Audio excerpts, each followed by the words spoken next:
Prosegue l'attività in pista da Magione per i campionati di PNK Motorsport, torna in pista anche la RS Cup che ha aperto proprio la domenica di gare, 5 minuti alla partenza e quindi tra poco andremo a vivere la seconda manche di questo spettacolare campionato che si appresta a vivere la parte conclusiva di questa stagione con una lotta apertissima per quanto riguarda il titolo, una lotta che ha riportato in testa al campionato Leonardo Leone con il successo di gara 1 a pari punti con Emanuele Stefani che invece ha ottenuto il secondo posto davanti a Alessandro Lisi e sono loro proprio i principali protagonisti di questa stagione. Fortunatamente ritroviamo in griglia di partenza anche la vettura di Saverio Crea e Giulio Benzi con il ritorno proprio nel campionato di Giulio Benzi. Qui siamo con il vincitore di gara 1 Leonardo Leone che per il suo secondo miglior tempo a seguito della sessione di qualifiche scatterà dalla seconda posizione, dunque una gara un po' più in salita se vogliamo perché poi ha dominato di fatto la prima manche un Leonardo Leone che come detto sta vivendo un periodo di forma davvero eccezionale, per lui una serie di podi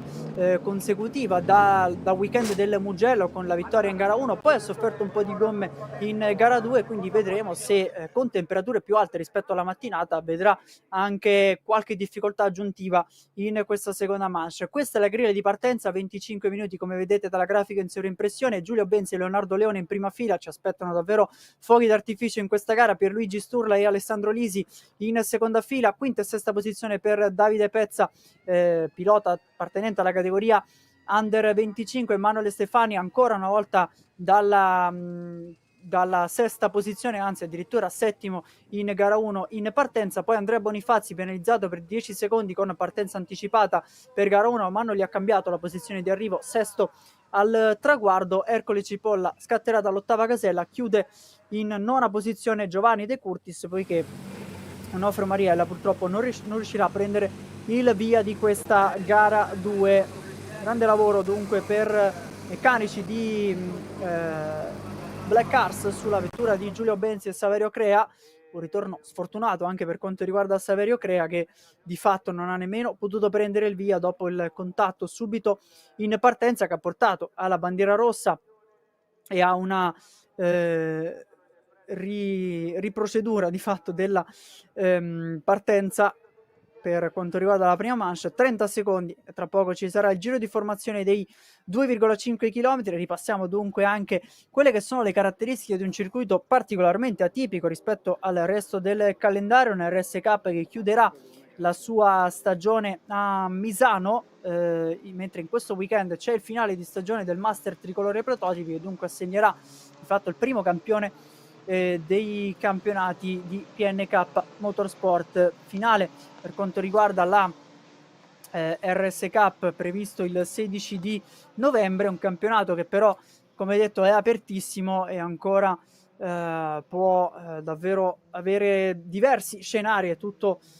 aperto in questa gara 2 che vede anche appunto il ritorno in pista di Giulio Benzi, fermo purtroppo costretto a saltare l'appuntamento di casa del Mugello. Abbiamo avuto il piacere però di averlo con noi in cabina di commento a raccontarci qualche sicuramente qualche scenario dal punto di vista del pilota che ha sempre un modo diverso di vedere la corsa dall'interno della propria vettura. Ci ha permesso anche di capire quali sono le dinamiche di gara, in particolare con l'utilizzo degli pneumatici Hankook e Michelin, perché ricordiamo c'è la possibilità di avere una doppia mescola di gomma tra asse anteriore e asse posteriore, in particolare quello anteriore è quello messo più a dura prova, qui invece inquadrato Giovanni De Curtis, che tra i piloti di gara 1 assieme appunto a Saverio Crea e Nofrio Mariella è stato il terzo dei piloti che non hanno visto la bandiera a scacchi, con il ritiro arrivato dopo 4 giri di gara, una escursione in curva 1, un tentativo di attacco per quanto riguarda il pilota di Black Cars, che dunque ha concluso anticipatamente in ghiaia la sua gara. Ci prepariamo a vivere questa partenza da fermo, un momento di grande suspense del campionato dell'RS Cup, giunto al suo quinto appuntamento stagionale, con Giulio Benzi dalla pole position, pilota che ha dominato il round inaugurale di Vallelunga con la doppia vittoria proprio davanti a Leonardo Leone. Poi una stagione chiaramente che lo ha visto però assente tra il weekend, a partire dal weekend di Misano, quindi di fatto un ritorno in pista proprio qui a Magione, soli 50 punti conquistati per questo 2025. Scatta anche gara 2 dell'RS Cup, 25 minuti da vivere assieme qui in diretta streaming su YouTube. Un saluto a tutti coloro che ci stanno seguendo, ricordo ovviamente la possibilità anche di recuperare poi le gare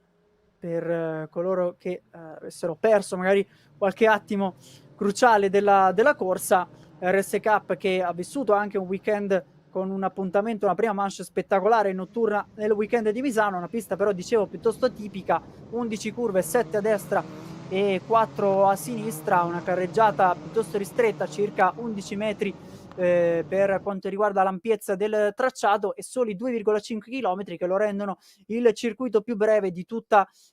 il calendario, peraltro con pochi punti per quanto riguarda i sorpassi, mentre qui attenzione perché c'è del fumo che si alza, ma proviene dal filler che è stato messo nella parte interna del rettilineo per arrivare poi alla staccata di curva 6, con mi sembra dunque Giulio Benzi che ha mantenuto la prima posizione davanti a Pierluigi Sturla, autore di una buona rimonta a seguito però di una sbavatura, un testacoda in curva 4, dove ha perso momentaneamente le posizioni sul podio. Poi in realtà però il passo non è stato simile a quello di Alessandro Lisi e Manuel Stefani, che sono stati ingaggiati per una battaglia importantissima e fondamentale in ottica campionato, piazzati in seconda e terza posizione. Da segnalare appunto la grande rimonta proprio di Manuel Stefani, che alla fine ha ottenuto il successo tra gli over 50 e chiaramente il secondo posto in classifica. Partenza complicata invece per Leone, questa volta in gara 2 alle prese con questo duello, un duello che potrebbe portarlo anche a sfruttare troppo le coperture in questa prima metà di gara. Leone che però riesce a resistere agli attacchi da parte di Pierluigi Sturla e Alessandro Lisi, e di nuovo Lisi si ritrova affiancato quasi verso la curva del muro da Manuel Stefani. Adesso invece più avanti c'è Giulio Benzi che prova a spezzare l'effetto della scia, no, procede lentamente qui Giulio Benzi, purtroppo problemi per la vettura di Black Cars, davvero un peccato perdere così uno dei principali protagonisti di questa gara dalla testa della corsa. Si ferma dunque una vettura che sicuramente è stata riparata in extremis da Black Cars, pagine storica qui nell'RS Cup, nonostante comunque una storia piuttosto breve nel corso dei suoi anni, che insomma una squadra corsa è nata nel 2020, ha debuttato qui nel 2021, ma comunque un team di grande valore. E dunque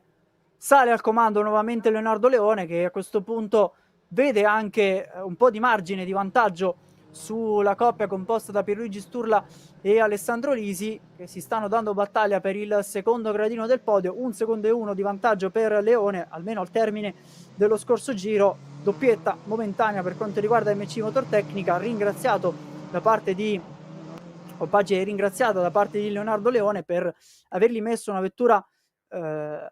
suo modo davvero perfetta su un circuito che in realtà conosce poco. Per lui un'apparizione qui a Magione, o meglio chilometri fatti a Magione qui nel corso di una sessione di test, però direi si è trovato già in grande forma a partire dalle sessioni di prove libere, poi una pole confermata in qualifica, seconda posizione con il secondo miglior crono durante la sessione di ieri e dunque un secondo posto per questa partenza. Poi a questo punto, dopo comunque una partenza difficile, qui la prima posizione ereditata dai problemi di Giulio Benzi, invece problemi anche per Emanuele Stefani che va in testa coda, contatto arrivato nella parte centrale del gruppo e dunque può approfittare Alessandro Lisi che proprio come al Mugello nella seconda manche ha l'opportunità di riportarsi più vicino in classifica rispetto ai due leader. Chiaramente adesso c'è un terzo incomodo che è la figura di Leonardo Leone, che ha acquisito proprio a pari punti con Stefani la leadership del campionato. Rivediamo quanto accaduto. Qui c'è la vettura di Davide Pezza, se non erro, che è andata a saltare sul cordolo di curva 9. Entrambi però hanno incrociato le linee perché Stefani stava impostando l'ultima S finale e dunque è arrivato il contatto, mentre abbiamo visto ancora ferma la vettura di Giulio Benzi, purtroppo in fondo alla classifica. Scappa via dunque Leonardo Leone con 2 secondi e 4 di vantaggio, 1:21 e 354 per il leader momentaneo anche della classifica generale, un tempo ancora più lento però rispetto alla prima manche, quindi per ora non siamo ancora nella massima prestazione disponibile dalle gomme, addirittura si è arrivati all'1:20 basso, più basso un tempo più basso anche della pole position di ieri, pole conquistata da Leone, che è stata decisamente più rapida anche rispetto alla tappa di Magione dello scorso anno, con la doppietta conquistata da Fulvio Casciandrini, che ci dimostra un po' quanto sia complicato in realtà trovare il sorpasso su questa tortuosa pista perugina, che vede appunto presenti le vetture della RSK assieme poi a Formula Junior, a Master Tricolore Prototipi e alla Youngtimer Touring Cup, sempre per quanto riguarda il mondo della trazione anteriore tra i campionati di PNK Motorsport, con a questo punto un vantaggio di 2 secondi e 6 per Leone, che è andato nuovamente a migliorarsi, il primo a scendere sotto il muro dell'1:21, 1:20 e 958 per il leader della corsa. Ancora una momentanea doppietta per MC Motortecnica, con però Pierluigi Sturla messo alle strette da Alessandro Lisi. Vediamo se ci sarà modo per Lisi di completare il sorpasso. Attenzione anche a Andrea Bonifazzi, che è stato un po' in difficoltà in gara 1 con il lungo proprio in questa zona del circuito. Sta però ritrovando lo smalto dei giorni migliori Andrea Bonifazzi, che è momentaneamente anche in testa tra gli over 50 grazie appunto al testa coda di Emanuele Stefani nello scorso giro. Ancora incrocio di linee qui tra Sturla e Lisi, davvero incollato Alessandro Lisi alle spalle di Pierluigi Sturla a cercare uno spiraglio per conquistare la seconda posizione, ma saggiamente va a posizionarsi direi proprio al centro, verso l'interno della curva del traliccio, e dunque dall'esterno era praticamente impossibile. Guardate, sono un trenino unico dalla seconda alla quarta posizione in lotta per il podio, in lotta per la seconda e la terza posizione del podio soprattutto. Qui però arriva il contatto con questo incrocio di linee tra Alessandro Lisi e Pierluigi Sturla. Attenzione perché ne approfitta Andrea Bonifazzi, ma si fa vedere anche Davide Pezza, ed è incredibile come in un giro siano cambiate le due posizioni sul podio. Pezza dalla quinta piazza è salito addirittura al secondo posto, Bonifazzi invece si trova sul podio davanti a Pierluigi Sturla, e Alessandro Lisi scivolato addirittura in quinta posizione. Rivediamo quanto accaduto nel replay. C'è stato proprio Sturla che andava verso l'esterno, un po' impiccato sui freni qui all'ingresso di curva 2, un Lisi che invece probabilmente cercava anche un incrocio di linee, e poi nell'uscita della curva invece Lisi essere stato toccato nel posteriore da Andrea Bonifazzi, vincitore a Misano davanti al campione Paolo Tartabini del 2024. Tartabini secondo qui lo scorso anno in entrambe le gare di Magione davanti a Walter Lilli. Purtroppo un'altra assenza anche per quanto riguarda Walter Lilli da questo weekend, sole 10 vetture iscritte della RS Cup nella penultima tappa stagionale di Magione, e c'è allora una nuova battaglia per le ultime due posizioni rimanenti sul podio, perché davanti, grazie appunto a questa lotta, Leonardo Leone adesso addirittura 7 secondi di vantaggio, non ne vuole sapere però di lasciare il piede dell'acceleratore, 1:20 809, mentre qui vediamo problemi per Pierluigi Sturla, che una parte del paraurti posteriore praticamente penzolante, con Sturla che però si fa rivedere. Arrivano al contatto nuovamente con Alessandro Lisi, davvero ai ferri corti questi due piloti in battaglia per la quarta e quinta posizione. Ne approfitta anche Ercole Cipolla per passare perlomeno la vettura di Lisi. Potrebbe però andare al sorpasso anche su un Pierluigi Sturla, con qualche difficoltà a livello tecnico, qualche danno sulla sua vettura numero 51, che ha perso dunque il podio qualche giro or sono. Podio conquistato invece da Davide Pezza, tra i più giovani in griglia, anzi il più giovane in griglia, essendo l'unico in questo momento della Under 25. Attenzione qui ancora il lungo da parte di Pierluigi Sturla, che dunque costretto a fare spalle larghe verso curva 1 sul tentativo di attacco da parte di Cipolla, seguito dal compagno di squadra in Go Race Alessandro Lisi, sempre pilota molto razionale. A ruote bloccate qui per Cipolla, che ha provato, ha visto uno spiraglio ma alla fine non era abbastanza vicino per infilare il muso all'interno di curva 2, e dunque un bloccaggio che lo riporta alle spalle del proprio compagno di squadra.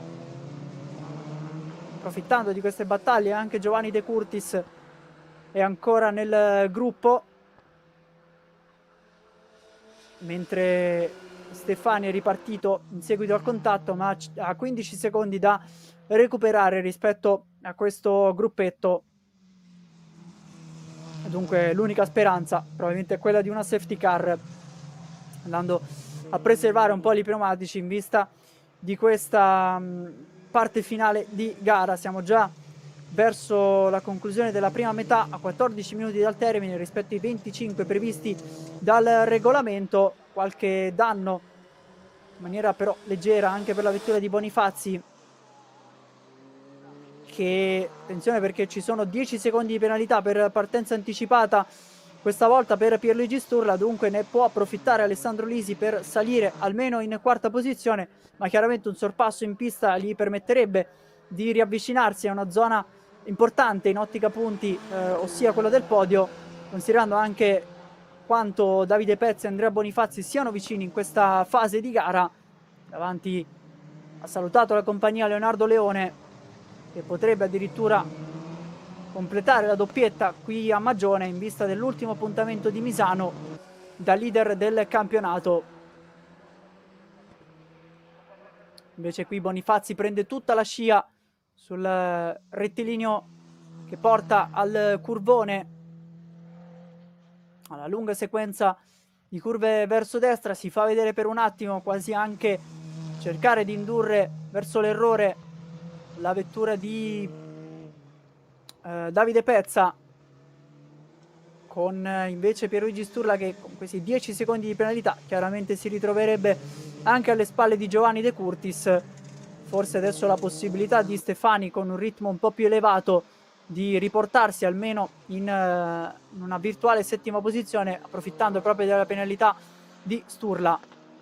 Passano sul traguardo sia Pezza che Bonifazzi in 1.21.741, 1.21.809 invece per Bonifazzi. La risposta di Alessandro Lisi in 1.25.536, fatta eccezione per Leonardo Leone, il pilota più veloce in pista. Attendiamo però anche l'arrivo da parte di Stefani per vedere se si è velocizzato il suo ritmo, e qui si sta staccando completamente la parte posteriore della vettura di Alessandro Lisi. Attenzione dunque a questa seconda metà per quanto riguarda la vettura di Go Race. Ancora indicato invece dalla direzione di gara a Pierluigi Sturla, che è stato messo sotto investigazione. Arriva però un avvertimento per contatti, direi, avvenuti in precedenza. Più distanziati invece in questa fase Pezza e Bonifazzi, che continuano ad occupare le posizioni sul podio, ben distanti però quasi 10 secondi di ritardo da Leonardo Leone, che sta veleggiando verso un altro successo qui a Magione, approfittando anche dei problemi di Giulio Benzi, che partiva dalla pole position. passato già sul traguardo Leonardo Leone in 1:20.894 e nonostante area libera davanti a sé per Davide Pezza non riesce a replicare i tempi del leader della corsa, e invece Bonifazzi che deve assestarsi proprio sul passo del secondo classificato, Alessandro Lisi che invece si ritrova con questo pezzo che potrebbe staccarsi da un momento all'altro e forse sarebbe anche meglio per lui.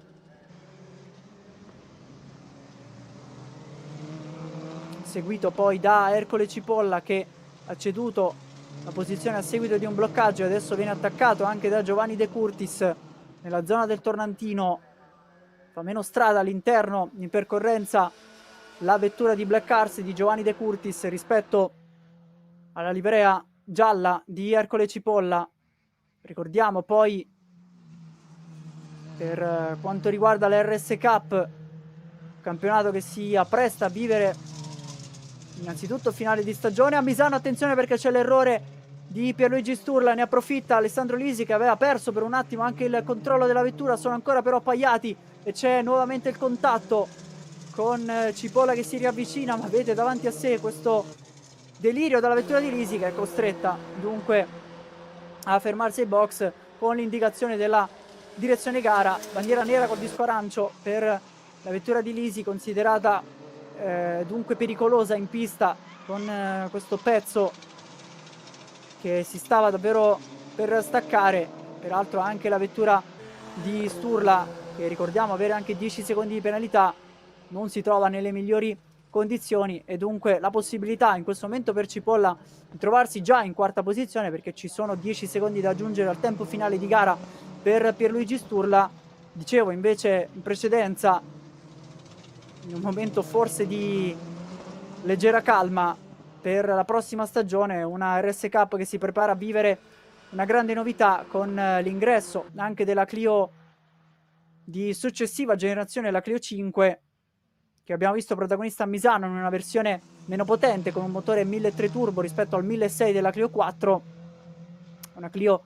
che è presente soprattutto nel panorama europeo e francese con la Clio Cup, poi chiaramente anche sul territorio nazionale, e quindi la possibilità di avvicinare anche numerosi team a livello internazionale, non solo italiano, per vivere una nuova era dell'RS Cup. Qui attenzione perché c'è stato l'errore da parte di Andrea Bonifazzi in uscita dall'ultima curva, che dunque paga 1,5 secondi da Davide Pezza, che può respirare in questa fase di gara, mentre Alessandro Lisi è ancora fermo ai box. In ottava posizione forse una sbavatura anche per Pierluigi Sturla, che vede avvicinarsi alle sue spalle la vettura di Cipolla, seguita anche da Giovanni Curtis, autore di una ottima gara fin qui. Più avanti dunque sono distanziati i due piloti in lotta per il secondo e terzo gradino del podio. Respira anche Leonardo Leone più avanti, alza i suoi tempi questa volta sull'1:22.3, vantaggio comunque di oltre 10 secondi sulla seconda posizione di Davide Pezza. E qui invece la battaglia con, a questo punto, Sturla che si fa da parte. Anche per lui c'è la bandiera nera col disco arancio e sarà costretto a fermarsi ai box. Tegola aggiuntiva, quella dei 10 secondi di penalità, gara da dimenticare per l'alfiere di MC Motortecnica, e diventa un'interessante lotta per la quarta e la quinta posizione, quella tra Ercole Cipolla e Giovanni De Curtis, che sono davvero ravvicinati. Passano adesso sul traguardo separati da soli 299 millesimi, 22,5 di fatto per entrambi il passo gara, andando ad eguagliare anche il ritmo sia di Pezza che di Andrea Bonifazzi poco più avanti, mentre Leone è in controllo in prima posizione. A questo punto sale in sesta piazza anche Emanuele Stefani, che può guadagnare nei confronti di Alessandro Lisi in classifica, potrebbe però avere davanti a sé bottino pieno Leonardo Leone in vista dell'ultimo round di Misano. Lo scorso anno, ricordiamo il successo di Paolo Tartabini, una stagione dominata da parte del pilota che abbiamo ritrovato con il numero 1 sul cruscotto nel weekend di Misano. Ha ritrovato anche la vittoria nella seconda manche dopo periodo in cui è stato inattivo, e qui invece Pierluigi Sturla che decide di fermare così la sua seconda manche sul weekend da Magione. Torniamo invece a seguire ancora Ercole Cipolla e Giovanni De Curtis. È arrivata la risposta da parte del pilota di Go Race, che infatti è tornato a guadagnare con questo 22.479, rifilando quasi mezzo secondo a Giovanni De Curtis, che forse sta pagando un po' anche l'aver messo sotto torchio gli pneumatici nella prima parte di gara per cercare di rimanere incollato al gruppetto dei piloti più avanti. Ultimi 5 minuti di gara tra poco per vivere le fasi finali di questa RS Cup. È stata davvero pirotecnica nella prima fase, adesso gruppo che si è un po' congelato nelle posizioni in pista, con il vantaggio rassicurante per Leone, 11 secondi e 9 all'arrivo sulla speed trap, 180 km/h per la Clio preparata da MC Motortecnica. Peraltro Leone in pista anche con un piccolo fastidio alla spalla, uno stile di guida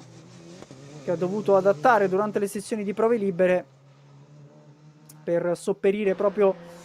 ai problemi sulla spalla destra infiammata. Ce l'ho raccontato anche alle interviste post gara 1. Nel frattempo c'è la risposta di De Curtis, perché si è riavvicinato con questo 22.7. In realtà Cipolla che ha perso terreno, si è acceso anche Stefani in 1.21.551, ma è troppo distante in questo momento per provare a giocarsi la quinta e sesta posizione, la quarta e quinta posizione. Più avanti di 10 secondi la coppia composta da Cipolla e De Curtis. E invece Leone in testa davanti al leader della classe Under 25 e Andrea Bonifazzi, vincitore momentaneo della classe Over 50, che vede proprio Walter Lilli al comando alla vigilia di questo appuntamento. Un solo punto di vantaggio proprio su Bonifazzi, che a questo punto si ritroverà nuovamente in testa per la categoria riservata ai piloti over 50 più navigati del campionato, che però riescono comunque a difendersi, anzi a sfruttare proprio la grande esperienza che hanno a disposizione su queste vetture, che hanno bisogno di accorgimenti raffinati a livello tecnico e a livello di guida. Ci ha raccontato proprio Giulio Benzi durante l'appuntamento del Mugello. Ultime fasi di gara dunque, con le immagini che continuano a seguire i due piloti più ravvicinati in pista, prima di passare invece sul leader Leonardo Leone, che arriva al curvone. Più distanti invece Pezza e Bonifazzi, fra di loro ci sono anche 2 secondi per le altre due vetture sul podio assieme a quella di Leonardo Leone. E poi appunto questa battaglia per la quarta e quinta posizione. Stefani che sul rettilineo riesce comunque a vedere le vetture di Cipolla e De Curtis, sperando magari in una battaglia accesa in questa parte finale, ma credo che comunque ci sia la volontà sia per Cipolla che per De Curtis di portare a casa questo ottimo risultato, anche se qui si avvicina e si fa vedere De Curtis con una linea completamente opposta rispetto ad Ercole Cipolla. Stefani che si è riavvicinato a circa 9 secondi di ritardo, passano adesso sul traguardo in 1.22.0 contro l'1.22.2 per Giovanni De Curtis, quindi comunque un buon tempo. 1.21.8 è il terzo pilota più veloce in pista, Manuel Stefani, poco più lento di Davide Pezza, una manciata di millesimi. È invece imprendibile davvero Leonardo Leone in questo weekend, 14 secondi 8 di vantaggio, e siamo credo al penultimo giro di gara perché mancano 50 secondi. Il Leone si trova nella parte conclusiva del tracciato e dunque ulteriori 2,5 km da percorrere prima di concludere il suo weekend qui a Magione.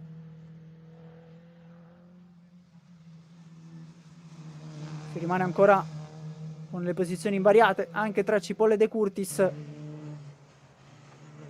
che arrivano proprio nella zona di curva 8, affrontando poi la 9 e infine l'ultima S, attaccando i cordoli con la vettura che lotta contro il sottosterzo. Qui sulla destra del teleschermo vediamo ancora ferma la vettura di Sturla. Ai box è tornato in pista invece Alessandro Lisi per cercare chiaramente di portare a casa dei punti, settima posizione che gli vale 6 punti in campionato. Fra l'altro 1:21.996 non è per niente un brutto andare in questo finale di gara, nonostante anche immagino ancora qualche danno a livello sul posteriore.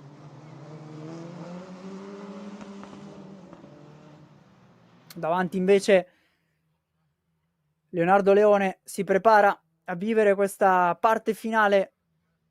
di gara, è ormai già negli ultimi 2 settori della pista. Eccolo qui, arriva in uscita dall'ultima curva, doppietta a Magione per il nuovo leader del campionato verso l'ultimo round di Misano. Leonardo Leone completa un weekend da sogno, una pole e 2 vittorie e anche 2 giri veloci conquistati dal pilota di MC Motortecnica, davanti a Davide Pezza che conquista uno straordinario podio, vince nella classe Under 25, mentre Andrea Bonifazzi, terzo sul podio assoluto, può vantare la vittoria per la Over 50. Peraltro doppia presenza sul podio per Seven Hills Motorsport. Cerca di limitare i danni invece Emanuele Stefani in sesta posizione, cede però ben 17 punti a Leonardo Leone in classifica assoluta. Erano pari punti in seguito alla gara 1. Ci sarà un bel vantaggio dunque da amministrare per Leonardo Leone, che però vorrà cercare di ottenere comunque il massimo risultato disponibile anche a Misano, pista già affrontata per questa stagione, quindi ci sono comunque dati già da poter prendere come base di partenza per la tappa finale il 16, nel weekend del 16 di novembre. Leone che a Misano in realtà ha portato a casa soli 4 punti, peggior risultato stagionale, quindi dovrà cercare di fare meglio nell'ultima parte di questa stagione, che però lo vede al suo quarto podio consecutivo e soprattutto leader del campionato davanti a Manuel Stefani e Alessandro Lisi. Si riavvicina anche Bonifazzi con questo podio dopo un risultato più complicato in gara 1, ritrova un po' di aria grazie a questo podio. Doppio podio per Seven Hills Motorsport alle spalle di MC Motortecnica. Dunque questi risultati della RSK alla conclusione del weekend di Magione, l'arrivo nella zona del parco chiuso per i protagonisti sul podio, protagonisti che sono peraltro anche vincitori delle rispettive categorie. Chiaramente per Leone il successo a livello assoluto, davanti a Davide Pezzi e Andrea Bonifazzi che vincono tra gli Under 25 e gli Over 50. Tra poco avremo le parole del vincitore, chiaramente Leonardo Leone arriva adesso nella zona del parco chiuso.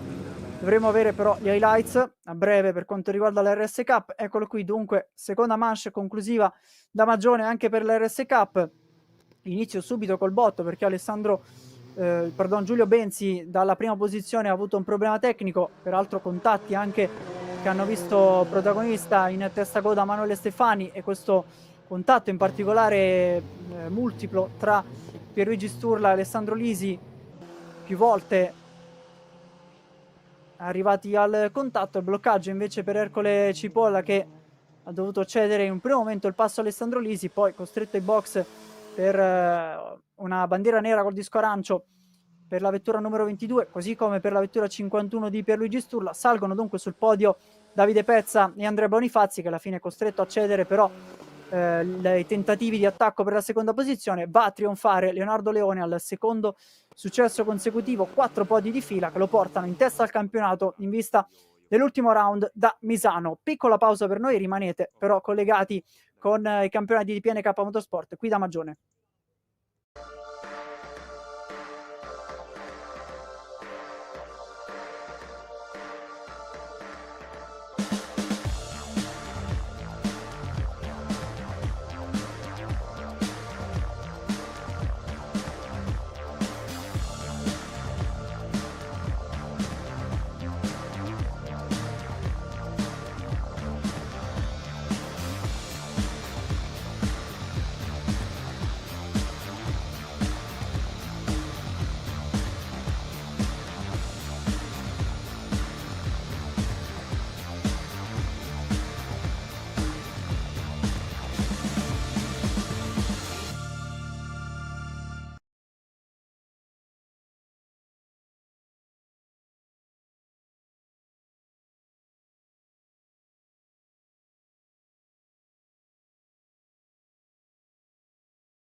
Ultimi minuti di gara anche per quanto riguarda la Youngtimer Touring Cup, con la griglia condivisa assieme anche al campionato italiano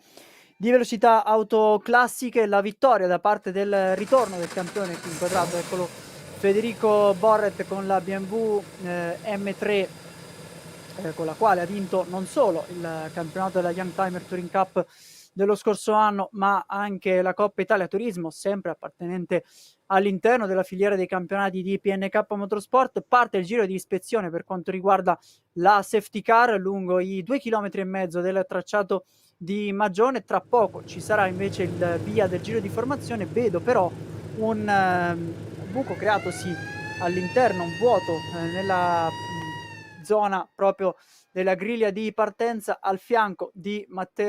Federico Borret. Qui vediamo proprio quella che dovrebbe essere l'ordine della partenza di gara 2, 20 minuti per quanto riguarda la Youngtimer Touring Cup, con a questo punto Borret che avrà al suo fianco l'assenza purtroppo della Callaway Corvette di Matteo Panini. Peraltro i due erano separati da pochi decimi in qualifica, con il secondo miglior tempo che va a delineare le posizioni in griglia di partenza per questa gara 2. Solamente 384 millesimi a separare Borret, l'unico sotto al muro dell'1,18, e Matteo Panini, che è stato battuto poi in gara 1 con un avvio però ottimo rispetto alla partenza di Borret. Poi però ha avuto la meglio il ritmo del pilota BMW. E per quanto riguarda i risultati di gara 1, dunque il successo per quanto riguarda Federico Borret davanti a appunto Matteo Panini, e poi invece la terza posizione da parte di Arturo Pucciarelli a livello overall, autore di una splendida rimonta dopo un contatto nel primo giro con l'altro Alfa Romeo di Mauro Simoncini. Peraltro mi sembra di non vedere anche la vettura di Pucciarelli, dunque purtroppo un'altra assenza anche per quanto riguarda uno dei protagonisti di questa prima parte del weekend, perché Pucciarelli era stato molto veloce anche nella sessione di qualifiche, quarto in partenza per quanto riguarda gara 1, ma era stato il più rapido nella seconda metà del circuito, tenendo il miglior tempo assoluto nel terzo e quarto segmento del circuito, facendo mostrare insomma quelle che sono anche le caratteristiche della sua Alfa 156. Quindi perdiamo dunque due protagonisti importanti di questo weekend, mentre Matteo Panini ha conquistato un successo davanti alla Porsche della coppia di famiglia Simone e Roberto Barin, che sono arrivati in seconda posizione per quanto riguarda le vetture proprio del campionato autoclassiche, con la categoria classica KGT. Parte anche gara 2, a questo punto una partenza insolita vista l'assenza di due vetture sul lato destro della visuale del teleschermo, e questa volta Borret mantiene la prima posizione davanti alla Seat di Giulio Valentini, che eredita così una posizione sul podio, ceduto proprio nella parte centrale di gara 1 da un arrembante Arturo Pucciarelli in rimonta.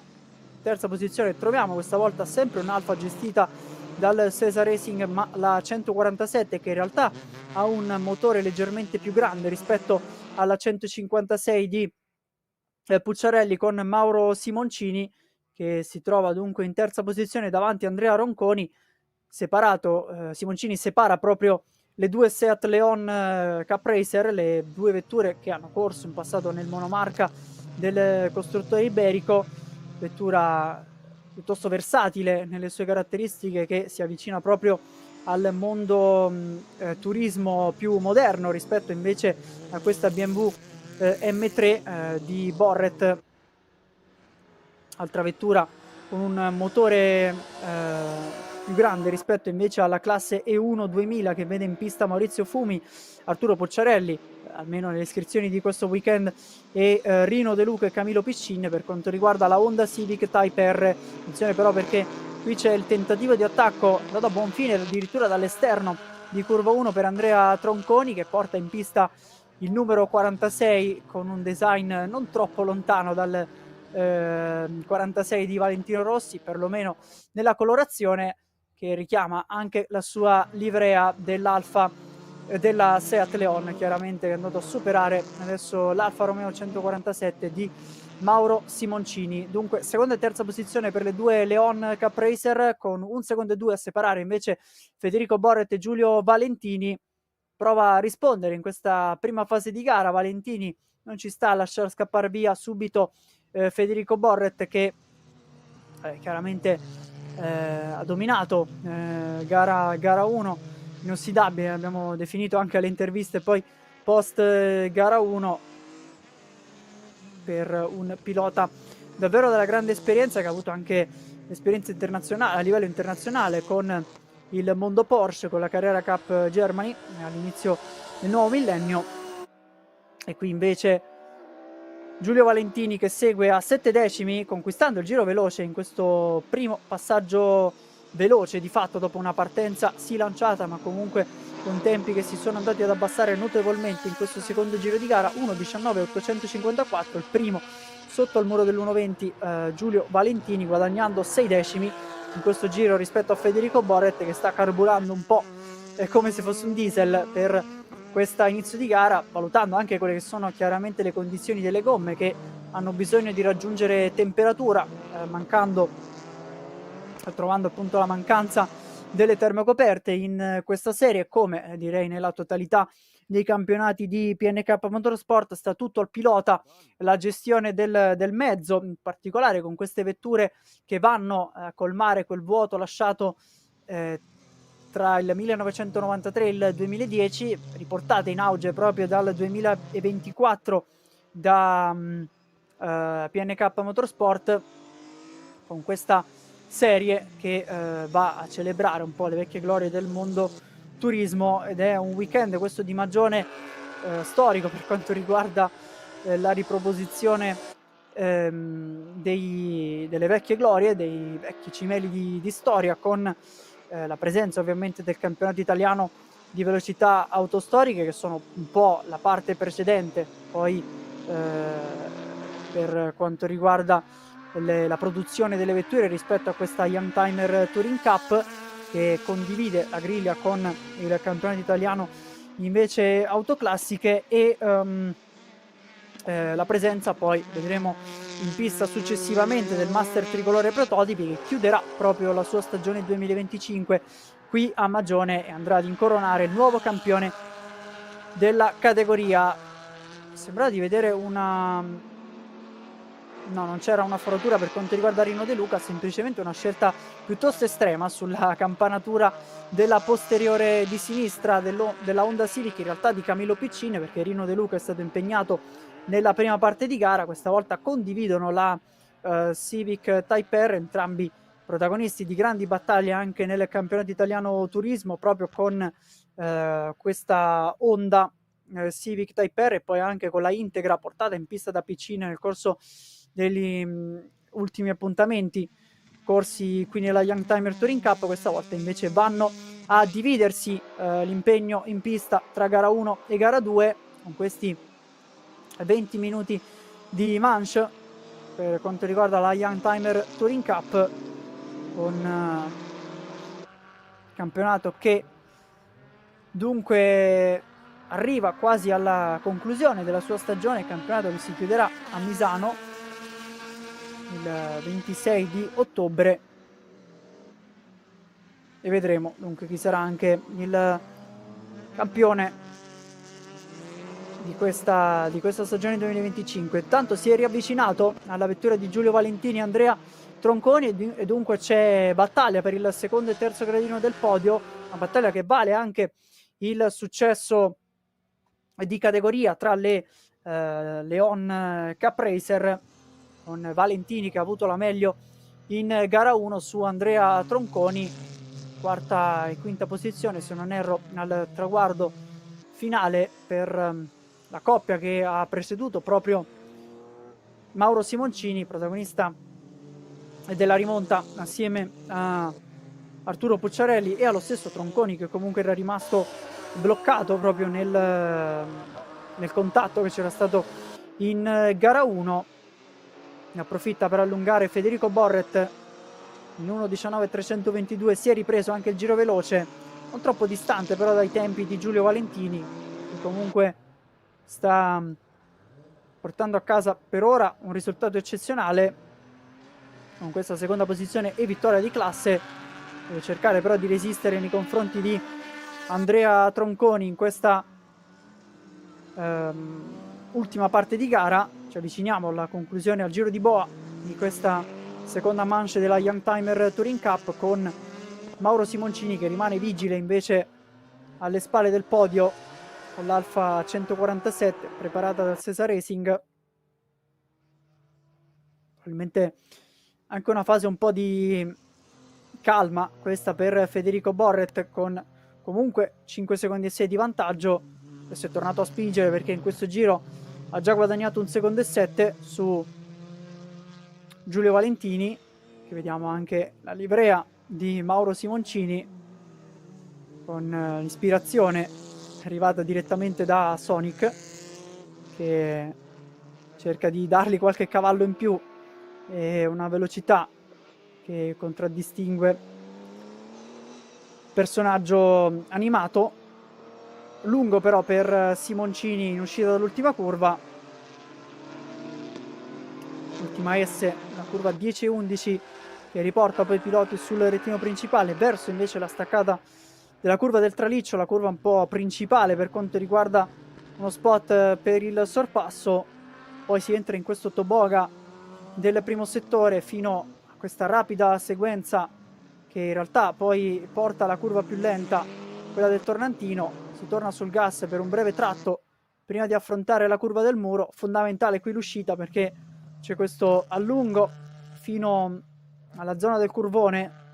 questa tripla curva verso destra che riporta invece i piloti sulla parte finale del circuito perugino,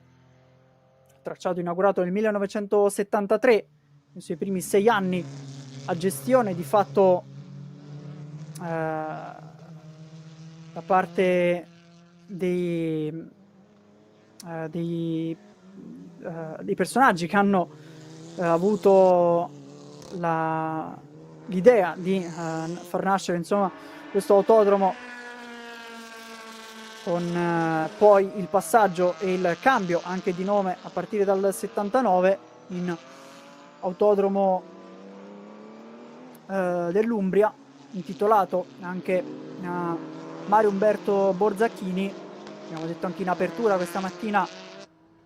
pilota del primo dopoguerra, protagonista con Alfa Romeo, negli anni con Tazio Nuvolari, riuscì anche a battere un giovane Luigi Fagioli durante la Targa Florio nel 1927. 3 anni dopo partecipò anche oltreoceano alla 500 miglia di Indianapolis nel 1930. Mentre a proposito di vetture turismo e non solo, perché ultimamente ci sono state importanti novità, mentre attenzione perché seguiamo qui il tentativo di attacco di Tronconi che però deve desistere, dunque si riaccoda alle spalle in scia di Giulio Valentini. Dicevo, importanti novità per la conclusione del 2025, perché dopo i campionati, la conclusione dei campionati di PNK Motorsport, la pista continuerà ad animarsi, nello specifico a Roma, con il ritorno della 2 ore di Roma, annunciata per il 22 e 23 di novembre durante il weekend del TCR World Ranking Final, con questa gara multiclasse tra MotoGP, TCR e le vetture Cup, che sono protagoniste nei vari monomarca in giro per il mondo e non solo. Io vi rimando insomma a quelle che sono le informazioni che trovate sul sito di PNK Motorsport, dove potrete trovare tutti i dettagli da qui al 22 di novembre per dunque un gran finale ai fiocchi nella capitale italiana per il ritorno della 2 ore di Roma. A proposito di gare endurance, proprio qui a Magione in passato comunque è stata una tappa storica per quanto riguarda gare di durata. soprattutto per quanto riguarda il campionato italiano autostoriche. Attenzione perché adesso Tronconi rompe l'Indugi e si porta all'interno al curvone, guadagnando così la seconda posizione. Si conferma un po' il trend anche di gara 1, perché come la prima manche, entrati nella seconda metà, ha iniziato a faticare un po' Giulio Valentini in termini di passo, ha alzato un po' i suoi tempi dopo una eccezionale prima parte, cercando anche di seguire un po' il passo di Borret, però qui forse c'è un problema perché non riesce più a trovare direzionalità con le ruote anteriori e finisce lungo in uscita dall'ultima curva.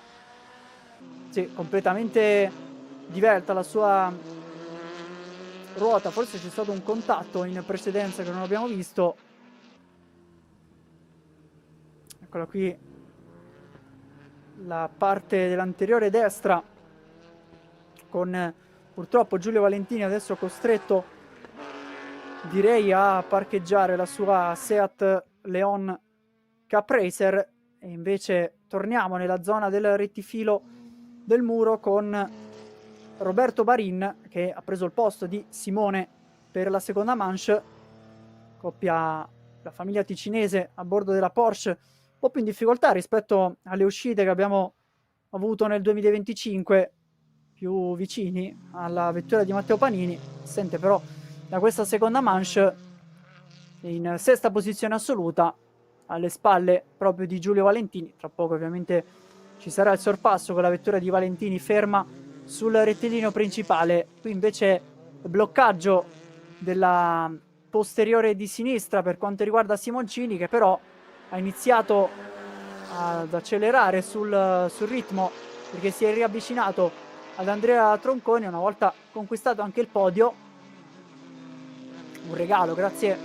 ai problemi sulla vettura di Giulio Valentini, e dunque un Simoncini già in terza posizione, ma cerca anche di insidiare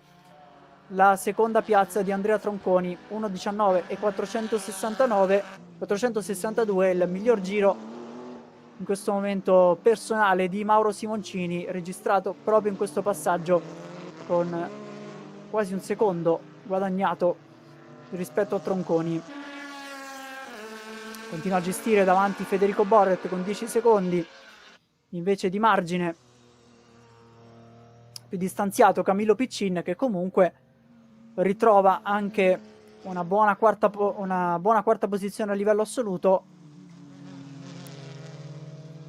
e se non erro una seconda posizione per quanto riguarda anzi no, una prima posizione per la classe, perché nella E1 2000 si trova davanti a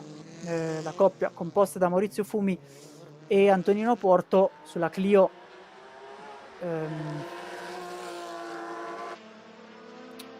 da Maurizio Fumi, che in realtà è assente sulla Peugeot 206, quindi altro protagonista che purtroppo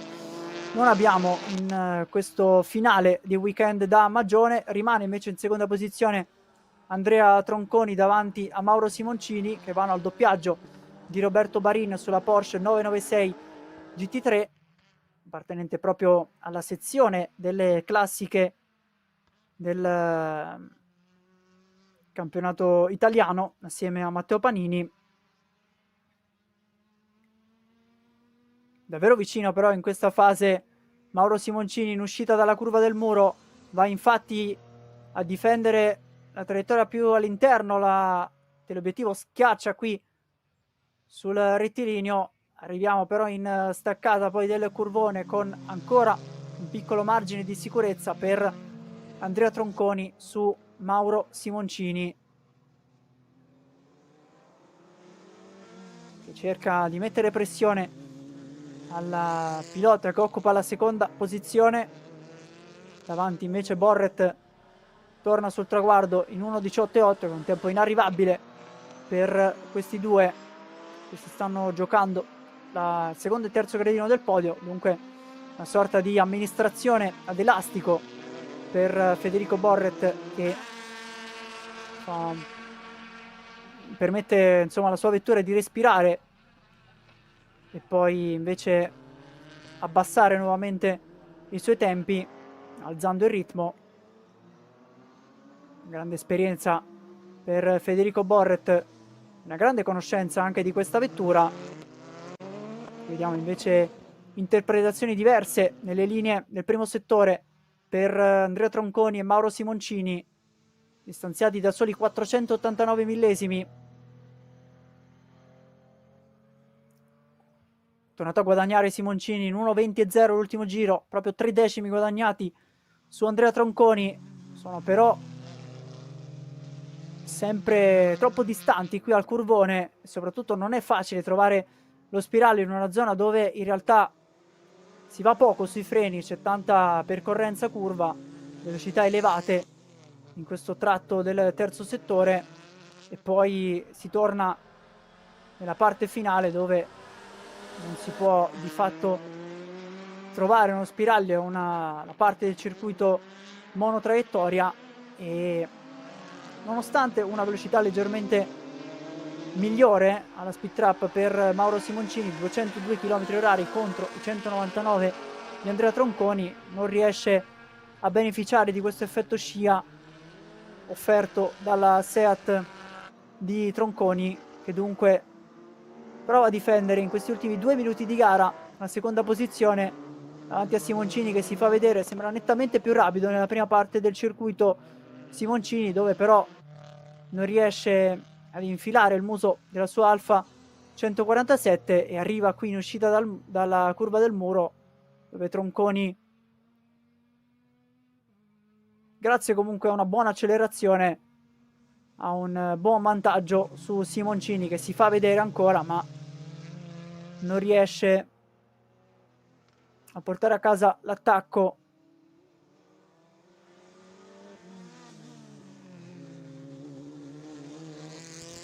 Dunque stiamo per entrare nel penultimo giro, forse, perché è già transitato Federico Borret al termine del giro numero 14 in 1.18.600. Si velocizzano invece anche Tronconi e Simoncini, 18.9, abbiamo il secondo pilota al di sotto del muro dell'1.19,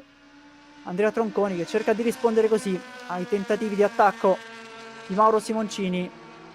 Adesso sono 8 i decimi di vantaggio sul rettilineo per Tronconi e Simoncini, che separano appunto Tronconi e Simoncini. Invece il doppiaggio da parte di Federico Borret alla Clio di Antonino Porto, che appunto invece va a condividere la vettura con Crescenzio Rivellini. Per quanto riguarda sempre le vetture del campionato italiano di autoclassiche, ma nel gruppo N, vettura fino a 2000 di cilindrata. Motore aspirato per quanto riguarda la Clio 3, che è una vettura che peraltro può competere anche nella RS Cup. Abbiamo visto, anzi, fino allo scorso anno presente nella RS Cup, sostituita poi dalla generazione più longeva della Clio, ossia la quarta generazione. Qui si lascia doppiare Antonino Porto da il secondo e terzo classificato, che rimangono però posizioni invariate, con Tronconi davanti a Simoncini. Stavolta ha fatto meglio Mauro Simoncini in 1.18.981, leggermente più lento rispetto al miglior giro personale di Andrea Tronconi, ma più veloce nell'ultimo giro. Ancora più veloce invece Federico Borret, che ha deciso di ritoccare il giro più rapido in 1.18.072, peraltro avvicinandosi anche al suo riferimento in qualifica, quindi una dimostrazione di forza totale da parte di Federico Borret al termine di questo weekend. Al suo rientro in pista dopo quasi un anno di assenza, un po' di ruggine ci ha dichiarato. Attenzione, qui un doppiaggio piuttosto complicato in uscita dall'ultima curva, con una differenza di velocità notevole in percorrenza della curva 10 e 11. C'era nel frattempo anche la bandiera a scacchi esposta, e dunque la vittoria da parte di Federico Borret, doppietta qui a Magione, e un arrivo in volata per quanto riguarda la seconda e terza piazza sul podio assoluto. Andrea Tronconi davanti a Mauro Simoncini, invece andrà a vincere in classe E1 2000 Camillo Piccini in coppia con Rino De Luca con questa Honda Civic Type R che è già arrivata sul traguardo, doppiata proprio nel finale all'ultima curva. Roberto Barin si prende la vittoria per il campionato italiano autoclassiche tra le vetture nella sezione KGT, e infine troviamo Antonino Porto e Giulio Valentini, quest'ultimo ritirato assieme a Matteo Panini e Arturo Pucciarelli da questa gara 2, anzi Panini e Pucciarelli purtroppo assenti già dalla griglia di partenza. Ed ecco adesso le immagini che pescano la BMW M3 di Federico Borret, pilota titolo inglese, vincitore sugli schermi di PNK Motorsport in passato nel 2017 nella Coppa Italia Turismo, e poi lo scorso anno il titolo conquistato nella Youngtimer Touring Cup.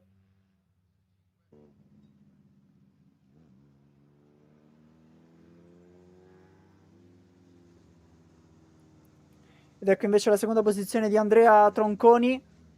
che alla fine ha regolato Mauro Simoncini per soli 5 decimi sul traguardo finale. Ci ha provato dunque Simoncini, conquista però il podio, andando a migliorare sicuramente il risultato di gara 1. Nuovamente Alfa Romeo sul terzo gradino del podio con Cesaresi, questa volta però con la 147 a differenza dell'Alfa 156 portata sul podio da Arturo Pucciarelli, detto Puccio.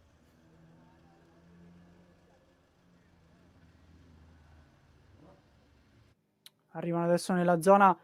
podio per festeggiare questo weekend, festeggiare innanzitutto il doppio successo per quanto riguarda Federico Borret, e poi primo podio nel weekend per Tronconi e Simoncini, primo podio stagionale anche nella Youngtimer Touring Cup per loro, alla prima uscita stagionale. Abbiamo gli highlights della Youngtimer Touring Cup, che dunque con questi 20 minuti va a chiudere anche il weekend da Magione, all'insegna della storia, come proprio il nucleo della Youngtimer Touring Cup. Questa volta nessun problema in partenza per Federico Borret, che ha salutato la compagnia nonostante un inizio in versione diesel per il pilota BMW, poi vittoria a giro veloce, mai impensierito, di fatto un gran chelem arrivato in questa gara, sorpasso decisivo per la seconda posizione per Andrea Tronconi nei confronti di un Giulio Valentini, poi costretto a fermarsi per un problema in uscita dall'ultima curva. È tornato vicino invece alle spalle di Tronconi Mauro Simoncini in lotta per la seconda e terza posizione, ultima curva con il doppiaggio di Camillo Piccin,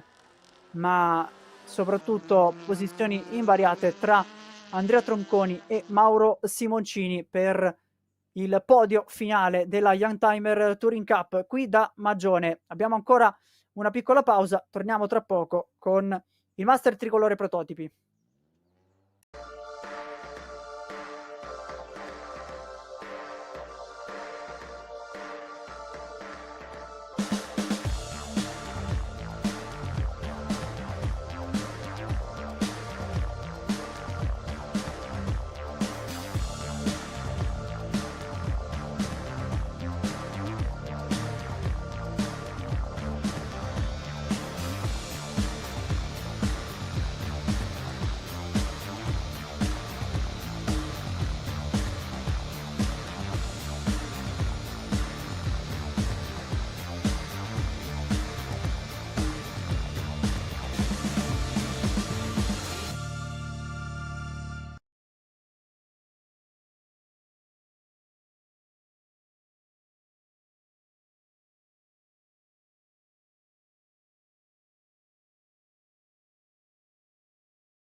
Vallelunga, Mugello, Misano, ancora Vallelunga per giungere qui a Magione, l'ultima gara del Master Tricolore Prototipi 2025, pronta a celebrare il successo del nuovo campione che andrà a susseguirsi a Omar Magliona, vincitore del 2023, dopo un anno di assenza dei campionati di PNK Motorsport, un grande ritorno con le vecchie glorie del mondo prototipi, del mondo sport prototipi, e qui vediamo proprio inquadrato Claudio Francisci che ha conquistato la vittoria in gara 1 con la sua Lucchini BMW, una vittoria se vogliamo anche ereditata con il ritiro invece di Danny Zardo dalla prima posizione, una vittoria però conquistata con grande forza grazie anche al giro più veloce, dunque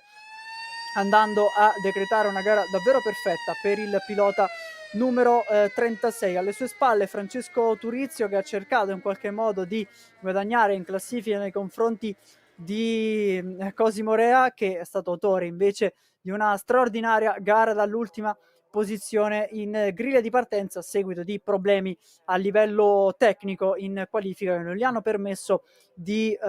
prendere parte alla sessione. È andato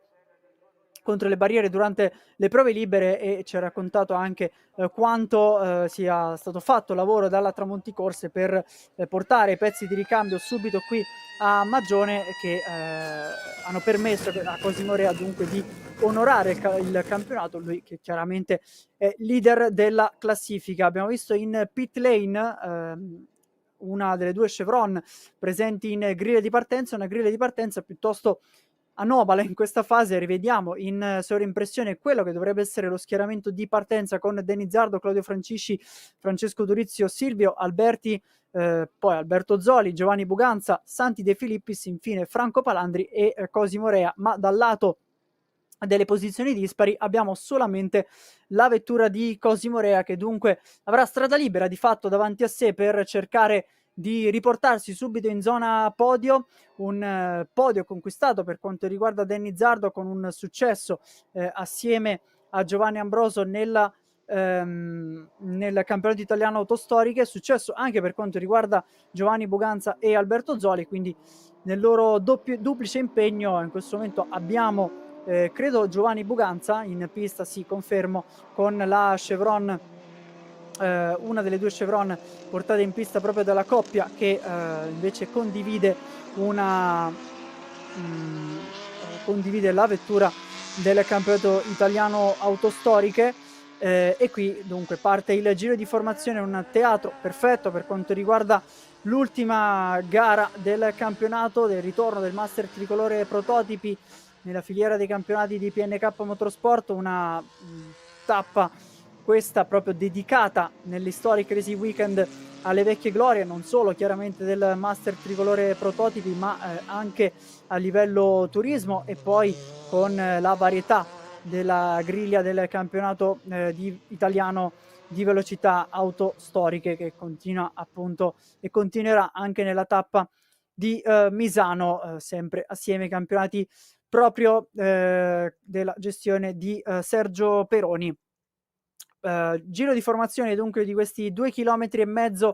km qui a Magione. Purtroppo l'assenza da parte di Danny Zardo, che ci avrebbe sicuramente deliziato e fatto divertire nella battaglia con Claudio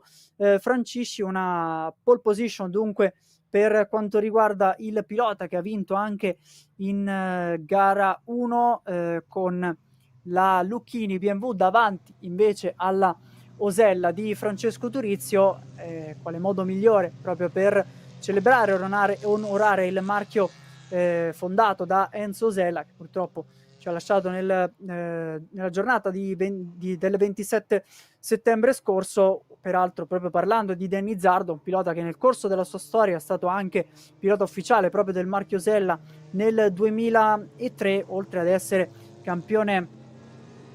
oltre ad essere vincitore della 6 ore di Vallelunga per ben 3 edizioni, a cavallo tra la fine degli anni 90 e l'inizio invece del nuovo millennio. Invece per quanto riguarda Claudio Francisci, pilota con una grande esperienza anche a ruote scoperte, secondo posto nel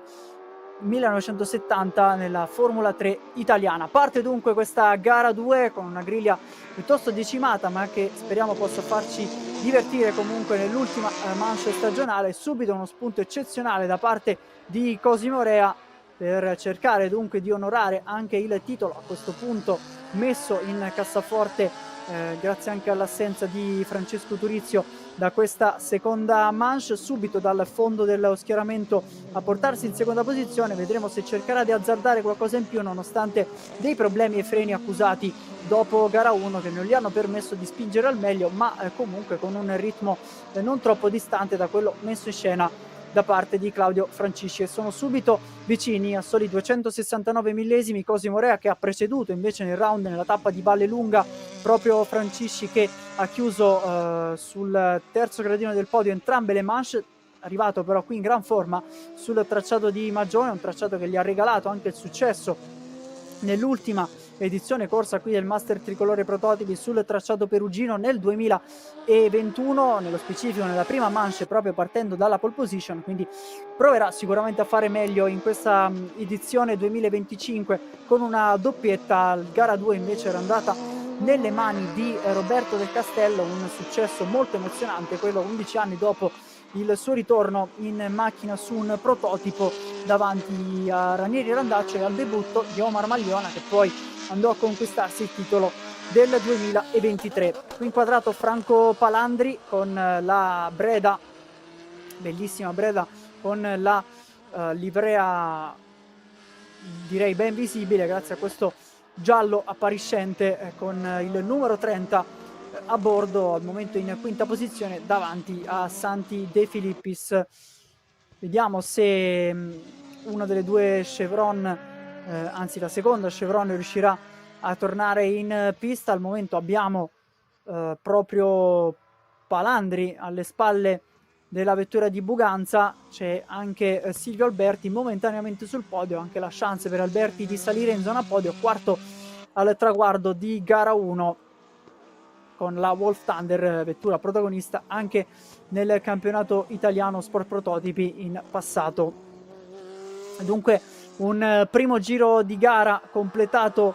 dopo una partenza lanciata che ha visto in questo momento Francisci allungare nei confronti di Cosimo Rea 1.9.434, un secondo netto rifilato in questo passaggio proprio al neocampione a questo punto del Master Tricolore Prototipi, Cosimo Rea in seconda posizione. E qui inquadrato invece Giovanni Buganza, che chiaramente è stato autore di una straordinaria gara con le vetture e le auto storiche, un cambio a livello di stile di guida necessitato proprio da questa chevron, che va guidata in maniera differente, più veloce rispetto alla vettura utilizzata nella gara da 60 minuti, la vettura condivisa con Alberto Zoli, una gara dominata la loro per quanto riguarda la mini endurance del campionato promosso da AC Sport in collaborazione proprio con PNK Motorsport, e un Cosimo Rea invece più avanti, che porta in pista questa bellissima Ligier con la livrea che richiama proprio i colori della bandiera francese, vettura utilizzata a partire dal 2008, che ha anticipato un po' la generazione poi moderna invece delle vetture di classe LMP2 e LMP3, un telaio monoscocca in alluminio, motore Mugen Honda da 2 litri, circa 250 cavalli, che riesce a erogare per 570 kg, che è un rapporto peso-potenza davvero straordinario, una vettura che si esprime al meglio in particolare grazie proprio al carico, alla deportanza generata in percorrenza di curva, tanto che ci avviciniamo qui su un tracciato piuttosto breve come quello di Magione di soli 2,5 km, quasi al muro del minuto in percorrenza dei vari giri. Abbiamo invece la Wolf Thunder in terza posizione, come detto una vettura utilizzata nel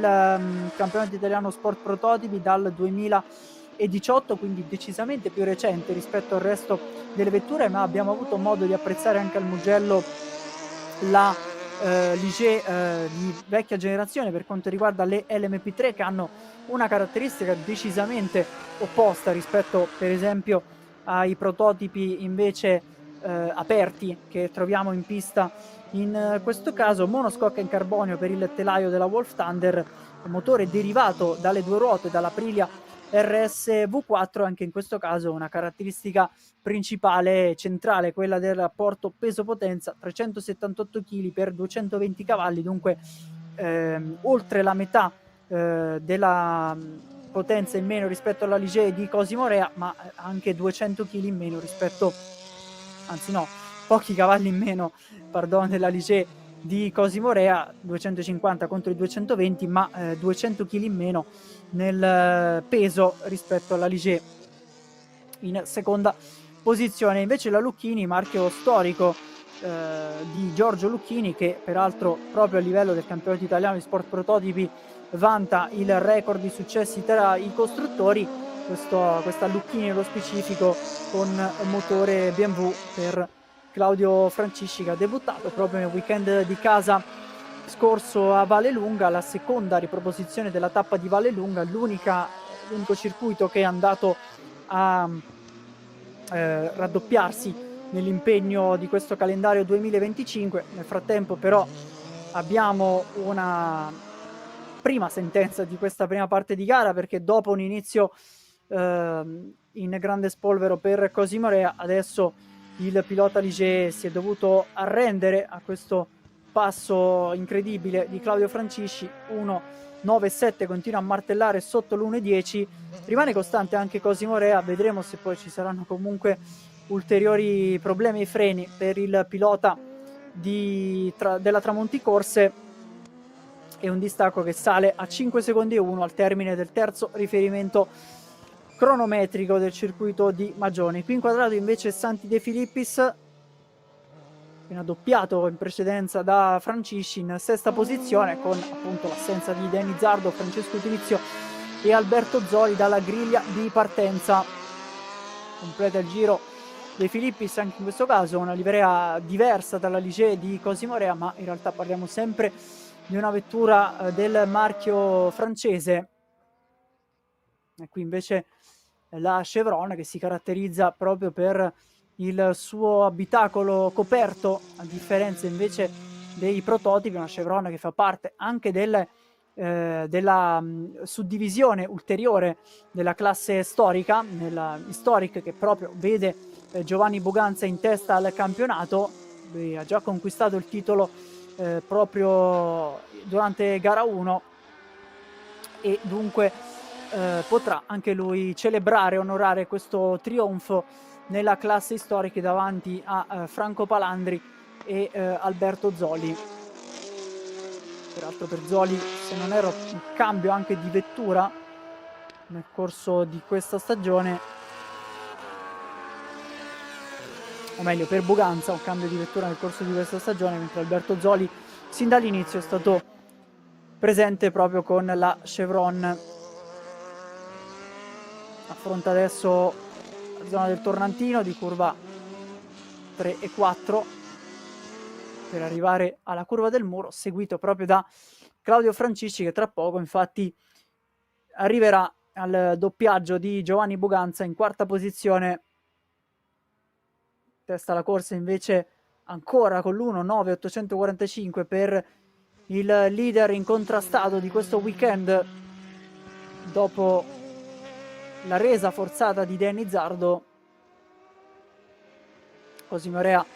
ha alzato decisamente i tempi, 1.13.0. Non c'è modo in questo momento di insidiare la prima posizione, e dietro è troppo distante Silvio Alberti per avvicinarsi alla Ligier di Cosimo Rea, dunque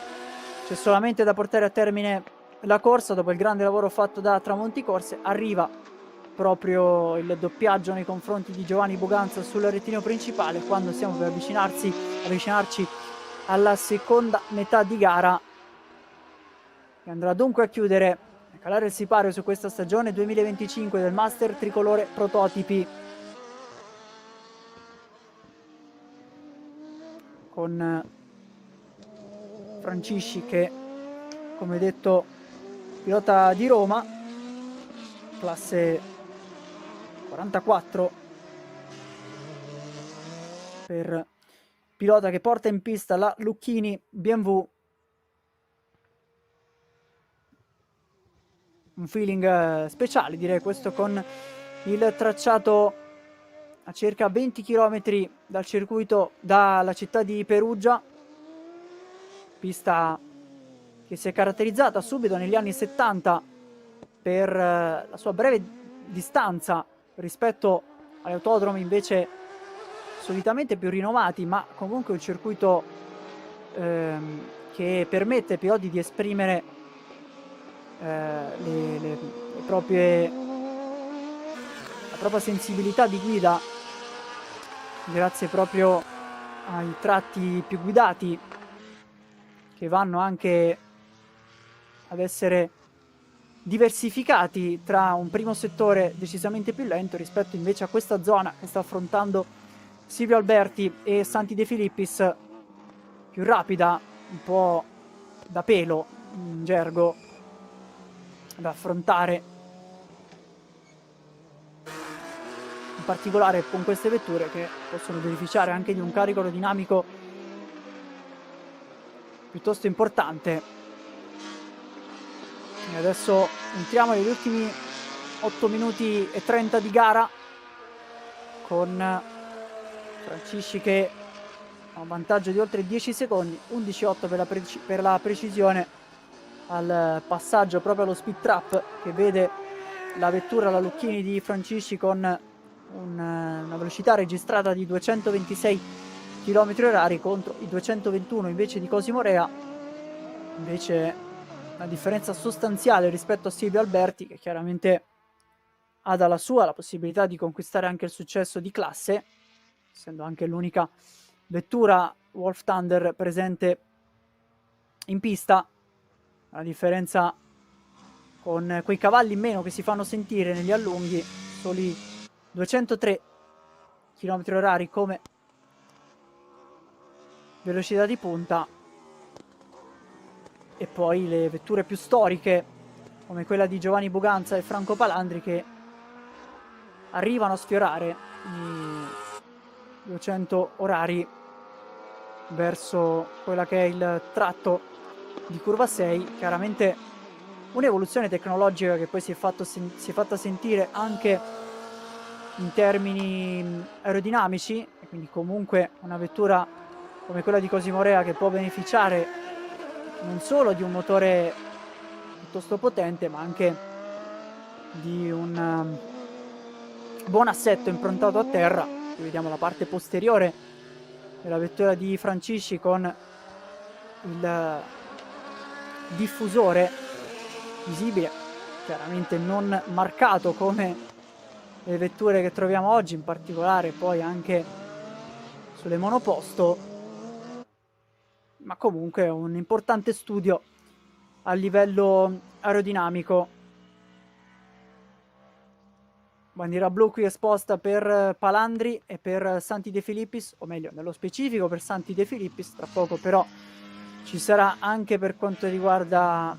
Palandri, che dovrà dunque fare strada al leader della corsa per la seconda volta in questa gara. Viaggio effettuato qui nella zona del curvone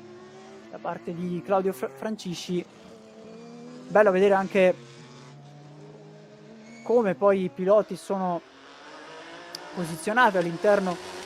proprio dell'abitacolo. Parliamo anche in questo caso di un'altra era, una vettura che poi si è evoluta nel corso del tempo con per esempio l'utilizzo anche dei poggiatesta per evitare scossoni all'interno dell'abitacolo. Qui per esempio Stanigé, come detto, del 2008, presenta già un assetto diverso e anche uno studio, come vedete, per quanto riguarda l'aerodinamica, che va a fendere l'aria e cerca di creare una sorta di cupolino nella parte interiore in questo momento di Cosimo Rea. per andare a migliorare proprio quella che è la velocità di punta. Ligier chiaramente un marchio impegnato ancora oggigiorno con le gare endurance, in particolare le varie gare multiclassi in giro per il mondo, a partire chiaramente da quelle che sono le serie ACO all'interno del FIA WEC, all'interno della Le Mans Cup. Una generazione andata avanti e proseguita in particolare con le LMP3, mentre la LMP2 ha avuto un po' meno fortuna rispetto al marchio Oreca, che era fatta da padrone per quanto riguarda le Le Mans Prototype della classe intermedia tra le LMP1 sostituite invece dalle Hypercar e dalle LMP3, la classe entry level per quanto riguarda i prototipi.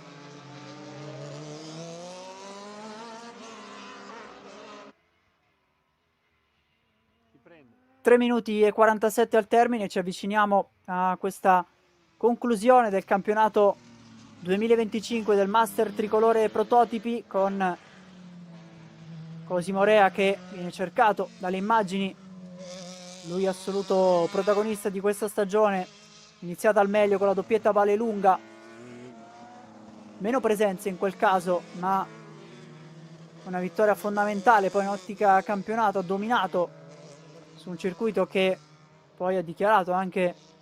lo stesso Cosimo Rea di avere particolare affinità proprio con il tracciato alle porte di Roma. La tappa del Mugello è stata comunque ricca di punti per Rea, che ha conquistati 2 in più rispetto a Francesco Durizio. Poi la tappa di Misano un po' più in difficoltà invece in quel caso durante la prima manche, ma è riuscito comunque a limitare i danni, arrivando nuovamente a Vallelunga, dove ha ritrovato quel feeling speciale di inizio stagione, sebbene con temperature decisamente più alte in piena estate. E adesso la conclusione qui a Magione, un weekend iniziato in difficoltà durante le prove libere, l'assenza nella sessione di qualifiche, ma una gara che ci ha riportato ancora un Cosimo Rea in zona podio per celebrare così questo titolo 2025. Rallenta ormai in quest'ultima fase, non c'è più bisogno di spingere per Cosimo Rea, che comunque andrà a chiudere questa stagione alle spalle di Claudio Francisci, che invece vanta 4 podi consecutivi in questo finale tra Vallelunga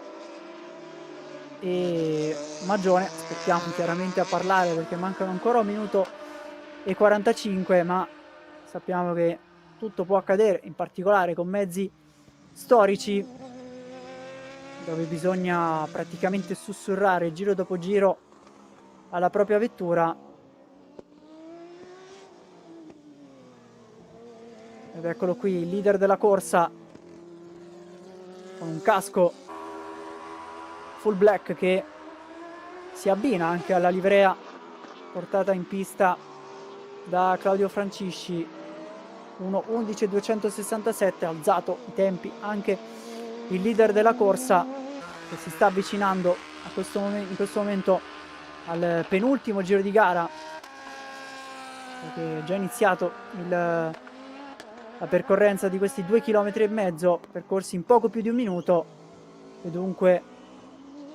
ci sarà ancora un ulteriore giro da percorrere prima di calare il sipario su questa stagione del ritorno del Master Tricolore Prototipi. 30 secondi di vantaggio per Claudio Francisci, mentre più avanti c'è proprio Silvio Alberti, che a questo punto sta per essere doppiato dalla Lucchini di Francisci.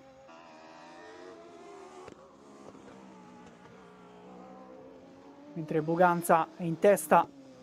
fra le vetture della classe Historic. E qui credo che ci sia invece la volontà di rallentare per chiudere con un giro di anticipo questa gara. Vantaggio è rassicurante per Claudio Francisci, che dunque trova la bandiera a scacchi sventolata sul rettilineo principale, va a vincere anche in gara 2, doppietta, migliore risultato del 2021. Un weekend eccezionale chiuso qui a Magione, weekend che va a segnare la parola fine su questa stagione del Master Tricolore Prototipi, e giustamente le immagini vanno a cercare il neocampione Cosimo Rea, che festeggia così con un doppio podio quasi insperato alla vigilia di questo appuntamento, o meglio alla vigilia di queste due manche dopo la sessione di qualifiche. E poi Silvio Alberti al primo podio stagionale. Qui vediamo inquadrato Franco Palandri con Giovanni Buganza, che già ha preso la bandiera a scacchi e va a vincere anche in questa seconda manche tra le vetture Historic. Santi De Filippis alle prese con un contatto in questo doppiaggio piuttosto difficoltoso per Silvio Alberti, che si fa spazio all'ultima curva e chiude la gara sul podio. E poi Santi De Filippis, ultimo pilota di questa stagione, prende la bandiera a scacchi dei 6 rimasti da questo weekend di Magione, dopo l'assenza invece per Denizzardo, Francesco Turizio e Alberto Zoli dalla seconda manche qui di Magione. Si chiude così dunque la stagione 2025 del Master Tricolore Prototipi con trionfi di Cosimo Rea e Giovanni Buganza per la classifica assoluta e la classifica Historic, doppietta invece di Claudio Francisci per quanto riguarda l'ultimo weekend di gare da Magione. Eccolo qui, Cosimo Rea, grande lavoro fatto anche dalla Tramonti Corse, pilota cresciuto nel mondo delle cronoscalate, partecipato poi sempre con questa Ligier nel 2024 al Trofeo Italiano Prototipi e ha trovato spazio qui nel Master Tricolore Prototipi. Campionato che va a celebrare proprio la storia di una branchia importante del motorsport come quella degli sport prototipi. Si è evoluta negli anni in diverse forme e lo vediamo proprio con i vari esemplari portati in pista dai piloti. Il campionato iniziato dunque a Vallelunga, si conclude qui a Magione con la tappa finale di questa stagione. Prima di chiudere invece la nostra diretta avremo la Formula Junior. Vediamo però quelli che sono le highlights che hanno visto subito lo spunto di Cosimo Rea, che si è portato per un primo momento vicino a Claudio Francisci cercando di regalare spettacolo, poi però ha dovuto desistere al passo del pilota Lucchini, inarrestabile in questa gara 2, con Silvio Alberti che invece ha avuto modo di prendersi il podio davanti poi a Giovanni Buganza, che ha celebrato con un'altra vittoria il suo titolo nella classe Historic al termine di questi 20 minuti di gara. Doppietta qui a Magione per Francisci, 3 vittorie nelle ultime 4 gare corse nel Master Tricolore Prototipi, e dunque chiude al meglio questa stagione, seconda apparizione stagionale per il pilota romano. Chissà, magari si lancia anche verso un ottimo 2026. E allora con queste immagini ricordiamo i titoli di Cosimo Rea e Giovanni Buganza. Chiudiamo, ma solo per un attimo, perché c'è ancora lo spettacolo della Formula Junior qui da Magione.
Ultima gara da vivere assieme qui a Magione con lo spettacolo delle ruote scoperte, la Formula Junior che si preparerà tra un minuto a vivere il suo giro di formazione, la seconda manche con il qui inquadrato Nicolò Bettini che ha allungato in classifica grazie al successo ottenuto in gara 1, leader del campionato davanti a Jacopo Prescendi e Nicolò Soffiati, più arretrati però i suoi rivali in classifica, nello specifico appunto Soffiati in seconda posizione del campionato, giunto terzo, e poi anche Claudio Gattuso che dopo la pole position, la splendida pole conquistata ieri, è stato costretto addirittura ad arrivare in ottava posizione con il testacoda nel finale. L'ingresso della safety car che è stato sancito da un fuoripista di Marco Maneschi, una finale che dunque ha ritrovato forse un finale un po' inaspettato per quanto riguarda la ripartenza, con Jacopo Prescendi che era un po' più rapido, sembrato un po' più rapido rispetto a Nicolò Bettini, ma il pilota campione del 2023 si è difeso al meglio rispetto a un arrembante Jacopo Prescendi e ritroverà adesso al suo fianco proprio il pilota del team fiorentino, con queste due vetture in prima fila. Posizioni della griglia di partenza che abbiamo visto in sovraimpressione. Andando a fare un recap, sono praticamente pari all'ordine di arrivo di gara 1, dunque Bettini, Prescendi, Soffiati, Galli, queste le prime due file, Cristian Bonatti, Roberto Di Modugno in quinta e sesta posizione, Marco Gattuso penalizzato di 10 secondi per una partenza anticipata, ha chiuso comunque in settima posizione, e poi una ultima fila che vedrà una penultima fila con Claudio Gattuso al fianco proprio di Marco Gattuso, e infine ultima fila con Giuseppe Andreola e Marco Maneschi in nona e decima posizione, fila numero 5 per i protagonisti della Formula Junior qui da Magione. Penultima tappa stagionale per la Formula Junior, dopo che invece il Master Tricolore Prototipi ha chiuso il suo campionato proprio qui a Magione. Formula Junior che ritroveremo anche a Misano per la conclusione della stagione, pista già affrontata il 29 di giugno, quindi ci sarà modo di avere già a disposizione una banca dati di partenza per l'ultimo weekend, dove chiaramente saranno fondamentali i giochi per il titolo, non solo quello del trofeo Romolo Tavoni, il titolo assoluto, ma anche del trofeo Corsini per quanto riguarda la classe Silver, tra i debuttanti come appunto Nicolò Soffiati, che sta dominando questa stagione, una stagione fantastica fin qui per il pilota della Silva, con il team DS Corse, che scatta al momento dalla terza posizione, dovuto difendersi nel finale da un arrembante Max Galli, che ci ha provato in tutti i modi a prendersi il podio, dopo invece il testacoda di Claudio Gattuso. Bandiera verde che viene sventolata alle spalle dei protagonisti della Formula Junior. Ci prepariamo dunque a vivere questa partenza da fermo, l'ultima di giornata qui da Magione. Subito un ottimo spunto da parte di Nicolò Bettini, che va a difendere così la sua leadership, con Nicolò Soffiati che invece si fa vedere all'esterno di Jacopo Prescendi alla curva del Traliccio. Qui c'è una lunga percorrenza per affrontare poi l'uscita di curva 1 verso la staccata della 2, la curva dei vecchi box. Si entra nel toboga del primo settore con la curva 3 che invece porta subito alla curva più lenta, quella del tornantino di curva 4, nuovo e leggero allungo verso la curva del muro, e poi si possono scatenare i cavalli della Formula Junior per il rettifilo del muro, affiancato proprio da questa zona leggendaria del circuito di Magione, che porta invece i piloti al tratto più veloce del tracciato, quello del curvone. Scappa via dunque Nicolò Bettini, che però rivede subito negli specchietti la figura ingombrante di Jacopo Prescendi, che si è dimostrato in gran forma durante la prima manche, a seguito di uno splendido sorpasso proprio su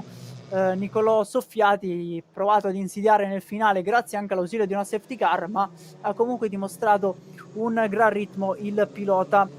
toscano. Una tappa, quella di Magione dello scorso anno, che vide il successo di Bettini in gara 1 dalla pole position con 5 secondi di vantaggio su Marco Visconti e Roberto Di Modugno. Invece una gara 2 alle prese con un colpo di scena iniziale, perché Bettini rimase fermo durante il giro di formazione e questo permise a Marco Visconti di prendere il largo poi nella vittoria davanti a Jacopo Prescendi e Max Galli, che dunque si ritrovano nuovamente in lotta per il podio. Questa volta però a separare i due c'è anche il debuttante Nicolò Soffiati, leader anche tra i silver, con 4 vetture fra sé il suo principale avversario Marco Maneschi, che è riuscito, è stato autore di un'ottima partenza dall'ultima casella in griglia. Adesso si trova in 8ª posizione davanti a Giuseppe Andriola e Marco Gattuso. Una partenza anche per Claudio Gattuso, invece poleman di questo weekend in gara 1,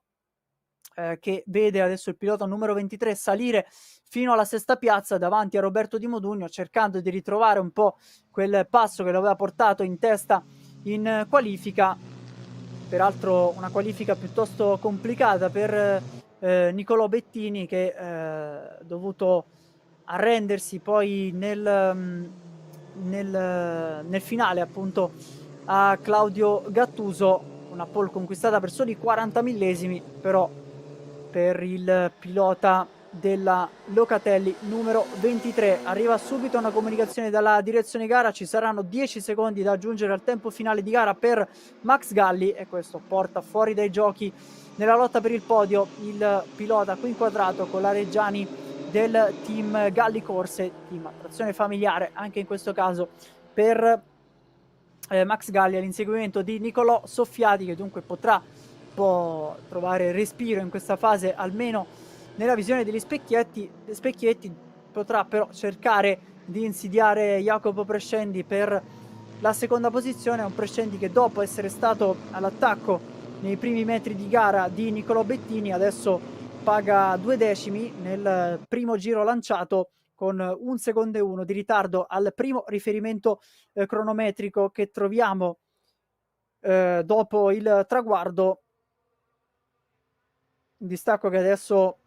permette anche a Bettini di avere un vantaggio un po' in quello che è l'allungo che porta al curvone, un effetto scia che si va a sentire meno per quanto riguarda Prescendi, ma comunque è stato più rapido sul rettilineo Prescendi, con una differenza di circa 4 km/h. Il più veloce di tutti è stato Max Galli, con la doppia scia offerta proprio davanti a Sein, con 182 km di orari di velocità di punta. E adesso siamo di nuovo sul rettilineo con un nuovo giro completato in 1:23 e 717, già un ottimo tempo questo per Nicolò Bettini, contro il 24:0 invece per Jacopo Prescendi. Andando a rivedere un po' i risultati di gara 1, un Bettini che aveva registrato un giro più rapido proprio intorno alla metà di gara, così come Jacopo Prescendi, 1:23 e 184, battuto proprio dal pilota della Prescendi Racing, 1:23 e 0,96. Questo è stato il giro più veloce della prima manche. Piloti che devono ancora portare nella finestra ottimale di funzionamento gli pneumatici. Ricordiamo gomme intagliate per quanto concerne la Formula Junior, che quindi presentano anche un grip minore rispetto a pneumatici completamente slick su una pista in condizioni di asciutto. Qui vediamo invece nella zona del rettilineo tutti i marbles che si sono depositati fuori dalla linea ideale, una pista che è andata a gommarsi con le tante categorie presenti in questo weekend all'insegna del motorismo storico, di cui peraltro la Formula Junior fa comunque parte, perché ha celebrato in questo 2025 i 60 anni proprio della categoria, che ha debuttato nel 1965 sotto il nome di Trofeo Cadetti. Nuovamente allora sul rettilineo principale per seguire quella che invece la battaglia dalla quinta posizione di Claudio Gattuso, conquistata però nel corso degli ultimi passaggi su Cristian Bonatti. 1:24,8 per Claudio Gattuso, che paga comunque nei confronti dei primi 4. Al momento la quarta posizione è virtuale grazie appunto ai 10 secondi di penalità per Max Galli, e dunque la possibilità di avvicinarsi anche nelle posizioni di vertice in ottica campionato, ma chiaramente un ulteriore successo questo per Nicolò Bettini lo porterebbe con una solida posizione per la conquista poi del titolo al termine del weekend di Misano. Ci sono 30 punti da assegnare per la vittoria tra gara 1 e gara 2, quindi un totale di 60 punti, un punto aggiuntivo per Paul e Giro Veloce e 2 punti per coloro che vanno a completare almeno 2 giri di gara, quindi ancora tanti punti tra qui e il weekend di Misano, ma il distacco di Bettini continua ad aumentare nei confronti di Nicolò Soffiati, che comunque si trova in zona podio. Nel mezzo Jacopo Prescendi a fare da terzo incomodo, ma dalla visuale di Jacopo Prescendi c'è la possibilità comunque di attaccare Nicolò Bettini, perché il toscano è stato leggermente più rapido in 1.23.701, andando a limare il giro più veloce di questa gara 2 con 72 millesimi soli guadagnati rispetto a Nicolò Bettini. Invece Nicolò Soffiati che gira sopra l'1.24 in 1.24.154 a 1 secondo e mezzo di ritardo dalla vettura di Jacopo Prescendi, forse un po' in controllo in questa fase di gara Nicolò Soffiati, perché si trova con un margine di vantaggio su Max Galli, considerando anche la penalità, e non riesce però ad avvicinarsi a un velocissimo Jacopo Prescendi alle prese sia qui lo scorso anno a Magione che poi anche nel weekend del Mugello, con dopo una lunga pausa di oltre 2 mesi con problemi a livello di affidabilità, soprattutto sul motore. Stiamo per entrare nella seconda metà di gara, 11 minuti e 30 dal termine, con Nicolò Bettini che è già transitato sul traguardo. Questa volta è stato fulmineo il giro di Jacopo Prescendi, che ha completato questa tornata in 1.23.193, arrivando vicino anche al riferimento assoluto della prima manche e soprattutto guadagnando quasi 4 decimi su Nicolò Bettini, portandosi a 1 secondo e 399 millesimi alle spalle del leader della gara. Si migliora anche Nicolò Soffiati in 1.23.992, invece gruppo che rimane compattissimo alle spalle di Max Galli dalla quinta posizione di Claudio Gattuso, che diciamo ha completato una mezza rimonta, chiaramente è riuscito a recuperare fino alla quinta posizione. In questo momento però non sembra avere il passo per riavvicinarsi alle prime 4 posizioni, che stanno davvero spingendo come dei forsennati questa fase di gara. Entriamo proprio in quello che è il momento forse clou per quella che è la vita delle gomme, anche se poi in gara 1 c'è stata l'interruzione della safety car che ha riportato nel finale un Bettini costretto più a difendersi che a pensare alle traiettorie ideali. Questa volta però sembra rispondere ancora Nicolò Bettini, si migliora in 1.23.210 e Jacopo Prescendi che invece ha alzato un po' il ritmo in 1.23.6, continua a girare in maniera molto costante Nicolò Soffiati, che però non ha lo stesso ritmo dei primi due e dunque in questo momento deve accontentarsi del terzo posto assoluto, con un altro successo però nella classe Silver per il trofeo Sandro Corsini, che dunque va in direzione Nicolò Soffiati. Potrebbe anche esserci già la matematica per quanto riguarda il titolo verso l'ultima tappa di Misano. Vi rimando chiaramente a quello che è il sito di PNK Motorsport per gli aggiornamenti per quanto riguarda le news, la classifica che trovate ovviamente sul sito. Poi ci sono ovviamente tutti i canali social per le flash news pubblicate sui canali Facebook, Instagram e chiaramente qui sul canale YouTube, la casa di PNK Motorsport. Attenzione che arriva il testacoda per fortuna senza ulteriori conseguenze, di Marco Maneschi, tornato in macchina dopo una lunga assenza nel weekend del Mugello. Buone prestazioni per lui, questa volta una gara 1 conclusa con il ritiro, si trova in sesta piazza, adesso con questo testa coda scivola in ottava posizione davanti a Marco Gattuso. Eccolo qui inquadrato Maneschi con la Reggiani, numero 27. Rivediamo la sua perdita di controllo nel posteriore, tratto sempre delicato nello stile di guida di queste vetture, soprattutto a centrocurva. Piloti che devono essere delicati con l'ingresso, la frenata e poi anche lo sterzo, quasi a ricordare un po' uno stile di guida simile a quello dei kart. E poi soprattutto la necessità di sviluppare tanta velocità in uscita curva, vista la poca potenza presente in macchina. Comunque vetture che permettono di raggiungere su una pista come quella di Magione velocità intorno ai 180 orari, che comunque non sono affatto poche. Motore di derivazione di serie nel corso della sua storia, perché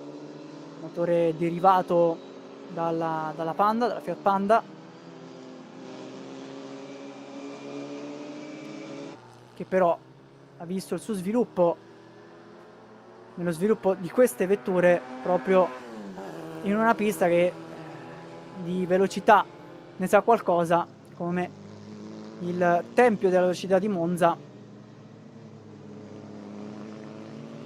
vettura che nel corso della sua storia è stata anche la monoposto con la quale ha mosso i primi passi Michael Schumacher, che ha iniziato a vincere proprio in Germania con la controparte tedesca della Formula Junior, che chiaramente ha cambiato anche nomi nel corso degli anni. In Germania prendeva il nome di Formula König per accordi. Intanto qui attenzione, alza il braccio perché ci sono problemi tecnici per Max Galli, pilota che aveva sulle spalle anche 10 secondi di penalità. Procede però lentamente, si fa sfilare dal resto del gruppo, si trova nella parte del curvone, dovrebbe dunque provare a rientrare almeno in pit lane per evidenziare con la squadra quanto sta accadendo sulla sua vettura numero 3, cercare magari di rientrare in pista per concludere la corsa.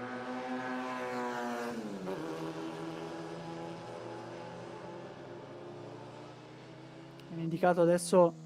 nell'ultimo settore, no, purtroppo costretto a parcheggiare la vettura fuori dalla pista, ma comunque in una zona non lontana dal cordolo. Infatti viene esposta doppia bandiera gialla dai commissari a segnalare la presenza della vettura di Max Galli, con Jacopo Prescendi che è tornato di gran carriera alle spalle di Nicolò Bettini, ed è un tempo questo straordinario per Prescendi. Lo stesso Bettini comunque è riuscito a scendere sotto l'1.23 in 1.22.962, ha fatto meglio però Jacopo Prescendi, che addirittura questa volta arriva all'1.22.481, nuovo giro veloce, guadagnando quasi un secondo netto rispetto alla vettura di Nicolò Bettini, e dunque ultimo assalto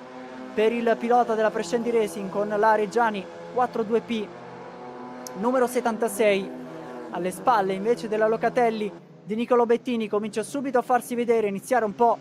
le manovre di disturbo per cercare anche di indurre all'errore, visto che su un tracciato come questo di Magione è difficile trovare il punto ideale per i sorpassi. Bisogna aspettare forse l'arrivo e l'ingresso in curva 1 con questo allungo che porta però a una zona piuttosto rapida, e quindi bisogna avere una grande velocità in più su questo rettilineo. Si fa vedere qui Prescendi, ma la telecamera va a schiacciare nell'immagine frontale, dunque è costretto a riaccodarsi alle spalle di Nicolò Bettini. Qui però non si può effettuare il sorpasso perché c'è la doppia bandiera gialla esposta e quindi è costretto a rimanere alle spalle di Nicolò Bettini a soli 3 minuti e 25 dal termine. Si ripropone l'esito di gara 1, il finale della prima manche, quella volta però con questa volta senza l'ausilio e l'ingresso della safety car, ma solo per il grande feeling in pista dimostrato da Jacopo Prescendi in questo finale di weekend. Incrocio di linee qui con Bettini che comincia a faticare, a cercare anche una traiettoria più difensiva. Guardate come si sposta con la testa verso sinistra per andare a osservare proprio nello specchietto retrovisore la presenza della vettura di Jacopo Prescendi, sentire anche il sound del motore della Reggiani alle sue spalle per aiutarsi, proprio come succede nei kart. Adesso la percorrenza della curva del muro e si torna a spalancare il gas per l'arrivo al curvone con Prescendi che va a sfruttare tutta la scia, si sposta verso l'interno. Qui Nicolò Bettini questa volta concede la traiettoria più esterna, che in realtà è la traiettoria ideale, a Jacopo Prescendi, che infatti in percorrenza è più veloce, ma è un'ottima manovra difensiva da parte di Bettini e si ritorna nel tratto con bandiere gialle e qui diventa difficile per Jacopo Prescendi cercare uno spiraglio per il sorpasso. Sembra molto centrato in questa fase di gara Nicolò Bettini, forse l'unica chance è questa proprio del primo settore, dove peraltro si dimostra molto veloce. Prescendi ancora una volta a piazzarsi all'interno alla curva del traliccio con Bettini che sfrutta tutta la sua esperienza per la difesa di questa prima posizione fondamentale in ottica campionato per l'ultimo appuntamento, con un Nicolò Soffiati invece già quasi sicuro praticamente del terzo posto. Nel mezzo anche il doppiaggio di Marco Maneschi nuovamente a farsi vedere qui all'interno di curva 3, ma c'è poi il richiamo subito del Torrentino e quindi sono ancora appaiati, sono ancora in fila indiana Bettini e Prescendi. 1 minuto e 10 al termine, dunque penultimo giro di gara questo per la Formula Junior qui da Magione, prima dell'ultimo round di Misano. Ancora una volta in scia, concede l'esterno Nicolò Bettini, sono però più vicini, ancora affiancati. È costretto però a riaccodarsi Jacopo Prescendi, che non trova il pertugio per completare la manovra di sorpasso e conquistare la vittoria. Per un pilota che si trova solamente in 9ª posizione nella classifica assoluta, tanti problemi anche in questa stagione, ma adesso può completare un fantastico weekend qui da Magione con poco da pensare per quanto riguarda i punti e solo l'obiettivo quello di cercare di impensierire Nicolò Bettini nella sua calma, nella sua freddezza che sta dimostrando con grande lucidità in questa fase finale. Sono quasi parallele e confrontabili su un foglio di carta le linee nel corso del primo settore. Siamo entrati già nell'ultimo giro, un'occhiata rapida dietro anche le posizioni con Claudio Gattuso che si è avvicinato a soli 4 decimi alle spalle di Cristian Bonatti per la 4ª e 5ª posizione, poi posizioni cristallizzate.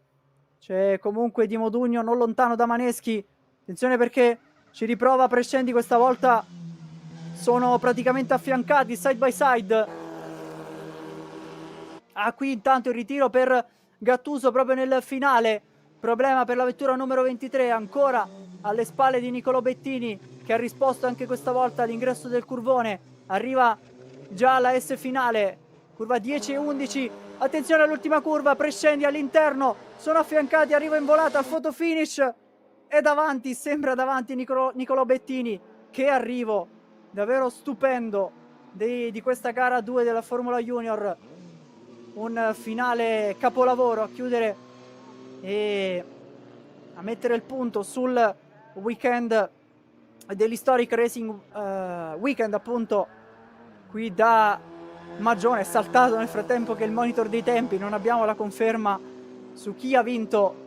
la corsa. Un arrivo davvero al cardiopalma per quanto riguarda Nicolò Bettini e Jacopo Prescendi. Festeggia,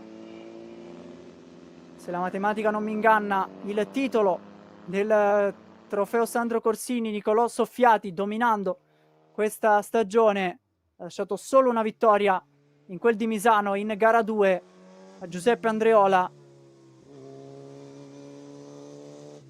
Qui inquadrato invece Marco Gattuso, che rimane l'ultimo a completare questa seconda manche.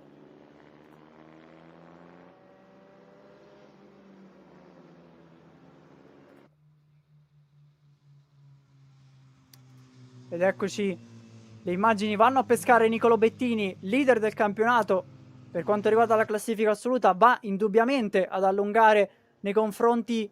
di Nicolò Soffiati. Non sappiamo però se con il bottino pieno e la vittoria, oppure se con la seconda posizione, sembrato leggermente davanti all'arrivo Nicolò Bettini rispetto invece a Jacopo Prescendi, che è stato molto abile a trovare uno spiraglio all'ultima curva. È riuscito a studiare al meglio la linea di Bettini nel tentativo di attacco, partito direttamente dall'esterno del curvone. I due sono arrivati affiancati. Qui invece saluta la vettura, il pilota nella vettura numero 21 con la Covir, Cristian Bonatti.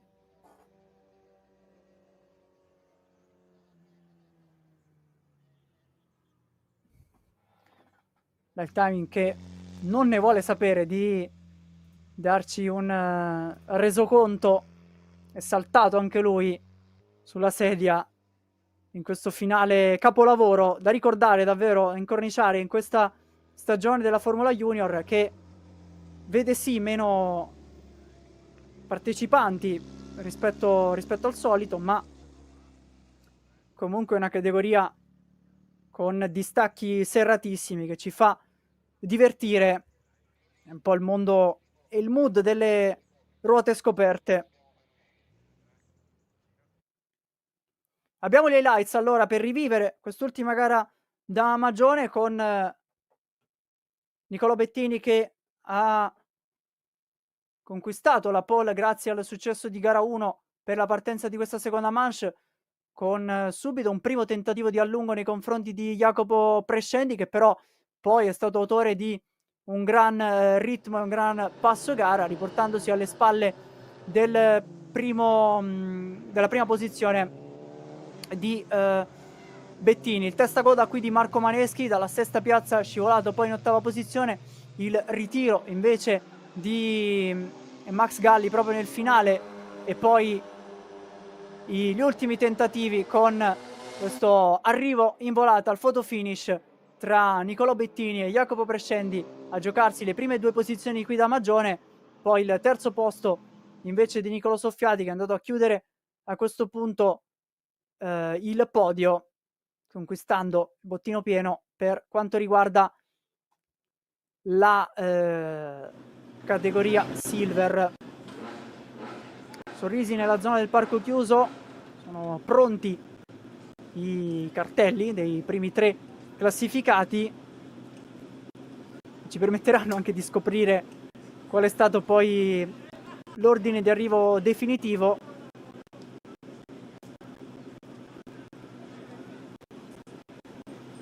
A chiudere dunque questo weekend all'insegna del motorismo storico da Magione, campionati di PNK Motorsport che riabbracceranno anche il National GT Challenge e la Coppa Italia Turismo poi nel weekend di Misano, a partire dal prossimo PNK Racing Weekend il 26 di ottobre sul circuito di Misano Adriatico, intitolato a Marco Simoncelli, che è stato già protagonista proprio in estate, in quest'estate, con la prima tornata di fatto dei campionati di PNK Motorsport sul tracciato vicino alla costa del mare Adriatico. Attendiamo dunque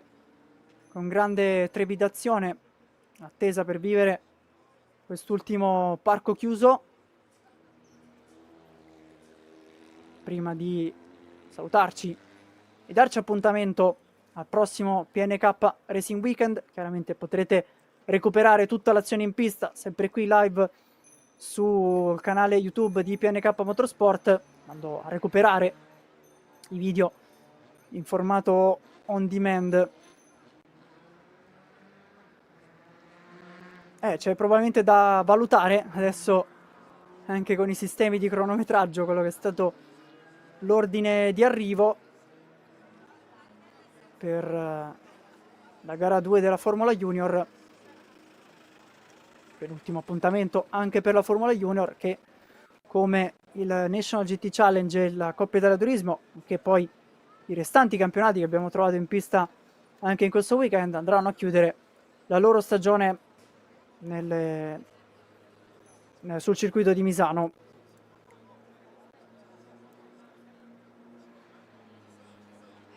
Bel weekend, bel clima qui in questo fine settimana perugino.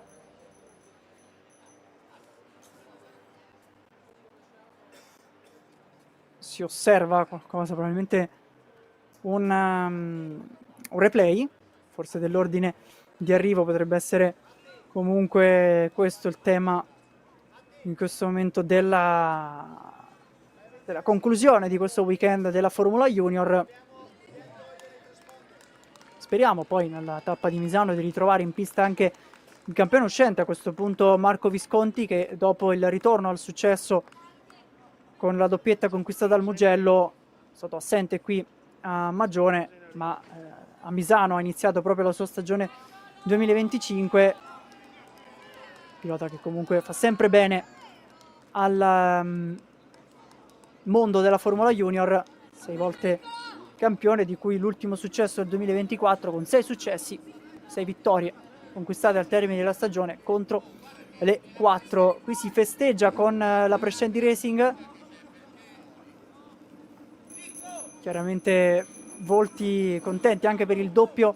risultato. Rivediamo allora nel replay l'arrivo in volata con Bettini e Prescendi un po' in modalità Senna Mansell sul rettilineo di Barcellona, a darsi un'occhiata per questo arrivo in volata. Questa inquadratura è comunque difficile, personalmente mi sembra davanti Nicolò Bettini, però ci sono volti piuttosto contenti in casa Prescendi Racing. Sarei curioso anche di poi effettivamente capire qual è stato il distacco a separare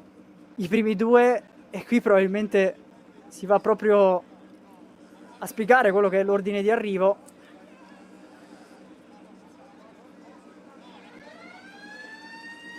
Ecco qui due protagonisti di questa grande battaglia, Jacopo Prescendi e Nicolò Bettini, che comunque possono sorridere entrambi. Il primo per un doppio podio in questo weekend dopo tanti problemi, e Nicolò Bettini che invece in ogni caso allungherà in classifica in direzione Misano. Arrivano le congratulazioni per Nicolò Bettini, ma direi che i complimenti vanno un po' a tutti, perché comunque hanno